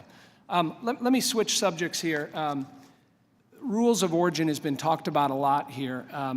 When we think about the constituencies that we all deal with, Mr. Ambassador, can you name a constituency that agrees with your position on rules of origin? For instance, Chamber of Commerce, National Federation of Business, Heritage Foundation. How about the AFL-CIO? Do they count? So okay, that's fair. So AFL-CIO, any business groups that you can cite? I don't know. There are business groups all over the place. I have no idea where they are on rules of origin. Could you submit those for the record, whatever those are? No, I can't. I don't know. I don't have the resources to go out. If the chairman wants me to go out and have my people look resources, find out where business groups are on the rules of origin, I'll do it. But otherwise, I won't. Well, I guess the concern is, as we look at the trade agreements we have in place and FTAs, when we look at these provisions, ISDS, we've talked about rules of origin, sunset provision, these all appear to be very unorthodox and unconventional as we negotiate NAFTA, as we look at our other trade agreements. And so I think there's real concern, Mr. Ambassador, with the position that we've had there and having a trade policy. And with that, I want to just mention, last year when you were gone through your Senate confirmation, the administration quoted, "You will be shocked by the speed at which bilateral trade agreements will begin to materialize." And so I'm a supporter of bilateral trade agreements. Many of us are, but we're 15 months into this administration, and we have not seen a template or a model for bilateral trade agreements. And I understand you haven't had people in place, and I'm cognizant of that. But, you know, when we look at, well, is there a model, is there a mechanism out there, particularly with your position on ISDS, rules of origin, and sunset? Can you comment on that? Well, I'll comment on all of it. I'm not going to do it in 9 seconds, however. Number one, of course we're going to have different policies in the Chamber of Commerce. Their policies is what have gotten us $800 billion worth of trade deficits. So, of course, we're going to have unconventional policies if we're going to have a different result. If we do exactly the same thing, nothing's going to change. This is an unsustainable trade deficit. We have a $560 billion goods and services trade deficit. We have a deficit with China which can't go on. It's $375 billion. We're going to do things differently, absolutely. I personally believe that these people who voted for the president voted for him because they didn't want it to be exactly like half of those groups want it to be. So of course it's going to be different, number one. Number two, in terms of, am I out of time? All right. Way out of time. I'm not going to number Thank two. you, Mr. Ambassador. Thank you. Mr. Reed, you're recognized. Mr. Ambassador, way over here. So it's a pleasure to have you here today. And I want to just follow up. The unconventional nature of what this administration doing is something I applaud and I have stood with because I agree that we just cannot maintain the status quo because, as to your point, this policy is unsustainable. But I think we all want to get to the same outcome. And that's where I think we have broad agreement in regards to the issues before us today. And Mr. Ambassador, I would be remiss not to go on the record to raise the issues of dairy and wine coming from Western New York. The Finger Lakes wine industry is blossoming, and the access to, and our dairy farmers of Western New York, the access to Canada, obviously, and I've shared this with you, and I shared this with Prime Minister Trudeau directly, is very critical to our future. So I just put that on the record. But what I want to do is ask some questions that maybe haven't been covered here. And one of the issues that I have been very concerned about in my entire tenure as a member of Congress on the issue of trade is currency manipulation and state-owned enterprises. And I so appreciate my understanding of the negotiations that you're having right now with Canada and Mexico, that those issues are being discussed, those issues are being potentially put on the table in regards to updating NAFTA. And one, do you agree that there are issues of currency manipulation across the world with other trading partners such as China, Japan, European Union members? And if that is the case, how do you see the present negotiations being a tool to put us in a position where we can take on truly what I believe is one of the unfair practices that is out there that's gone unaddressed for decades? First of all, Carson, I completely agree with you. I think it's one of the absolutely fundamental problems is this issue of currency manipulation. And it's China, which everyone agrees to. If you go to the auto companies, they're going to tell you it's Japan, and it varies, but it's 6, 7, 8, 9%. If you multiply, I mean, we're worried about 2.5% on our auto tariffs. I mean, if a currency manipulation is 6%, then it's multiples of that. It's also an issue, we believe, with Korea.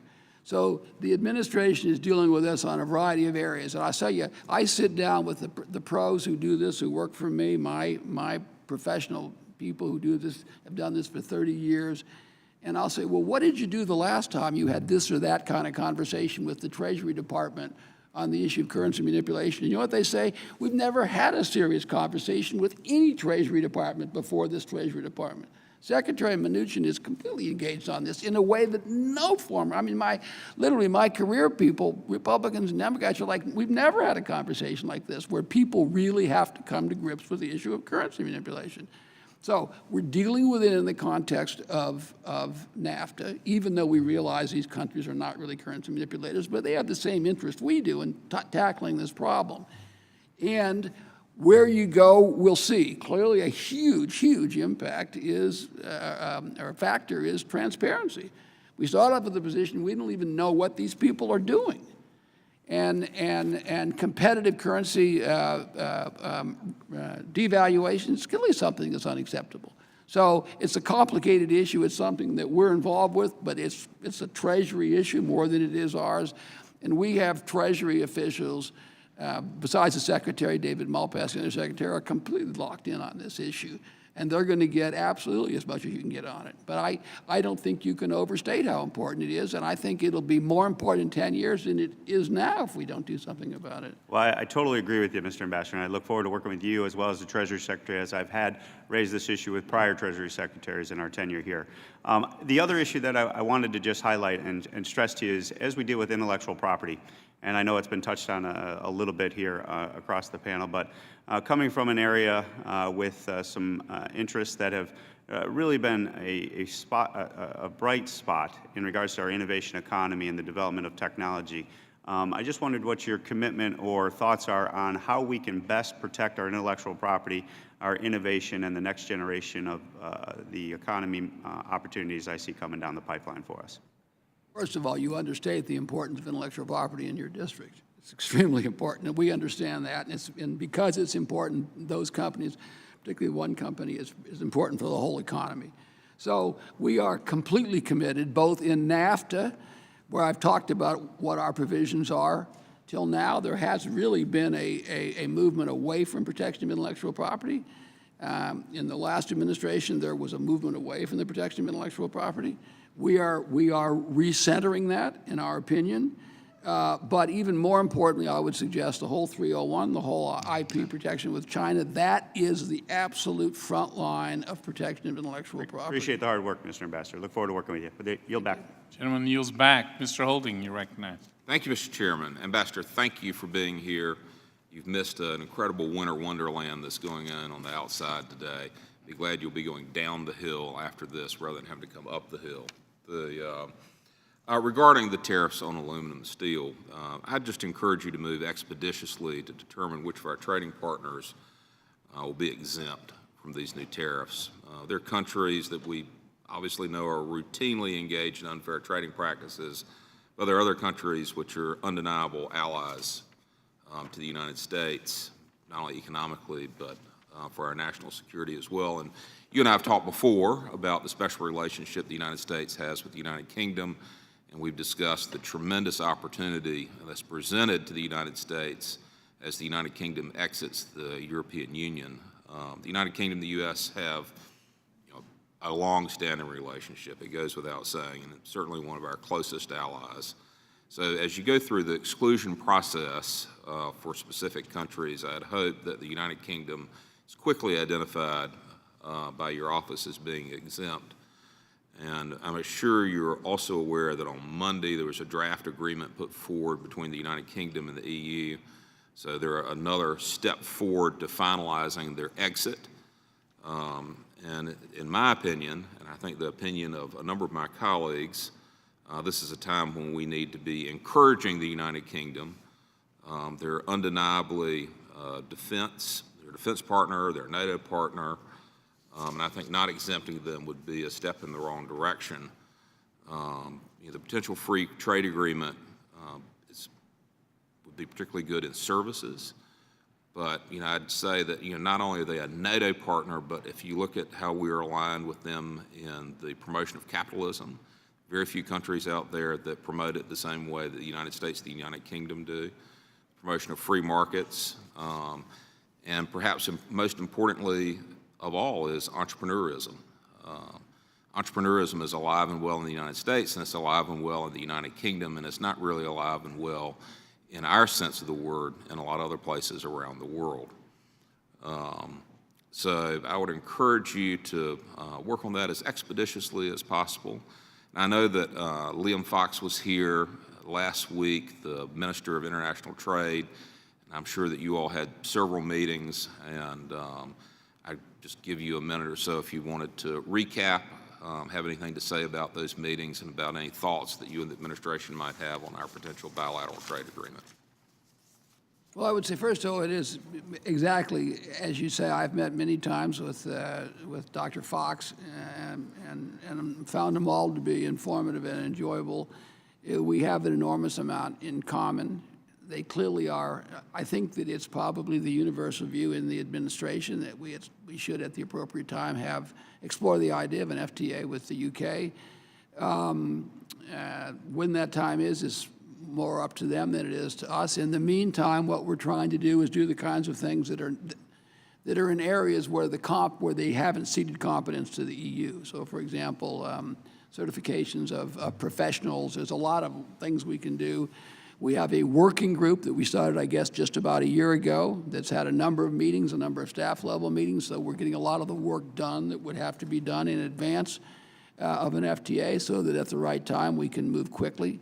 The issue of the UK and 232 is a complicated one because of the fact that they're in the EU. So that is something that sort of has yet to be worked out. But clearly, an FTA with them, clearly other examples of working together is something that's very high on our priority list, and I see no impediments at all to moving in that direction at the appropriate time. Well, I'm glad to hear you say that. I believe that a bilateral agreement with the United Kingdom could be a signature accomplishment of this administration and would be the first time that we've encapsulated in writing what the special relationship means. So it's a great opportunity for this administration to leave a lasting mark, not only on geopolitical politics, but on trade and trade policy. So thank you, Mr. Ambassador. Thank you, Mr. Holy. Mr. Ambassador, thank you for being our witness today. Clearly, there's strong bipartisan support that the best way to lower our trade deficits are not to buy less, but to sell more. We're confident in your ability in renegotiating NAFTA and other agreements to create a level playing field for American farmers and workers and businesses, because when you do, we win. And there's no doubt there's strong support for your very aggressive stance in opening these markets and modernizing NAFTA in a significant way. That's why 103 Republicans, your strongest supporters, are urging you to include strong accountability provisions, because we want your strong new trade agreement for America to be accountable and to be supported here in Congress. We look forward to being your partners and your clients as we go forward. Again, Ambassador, please advise members of the committee have 2 weeks to submit written questions to be answered later in writing. Those questions and your answers will be made part of the formal record. With that, Mr. Ambassador, again, thank you. The committee stands adjourned.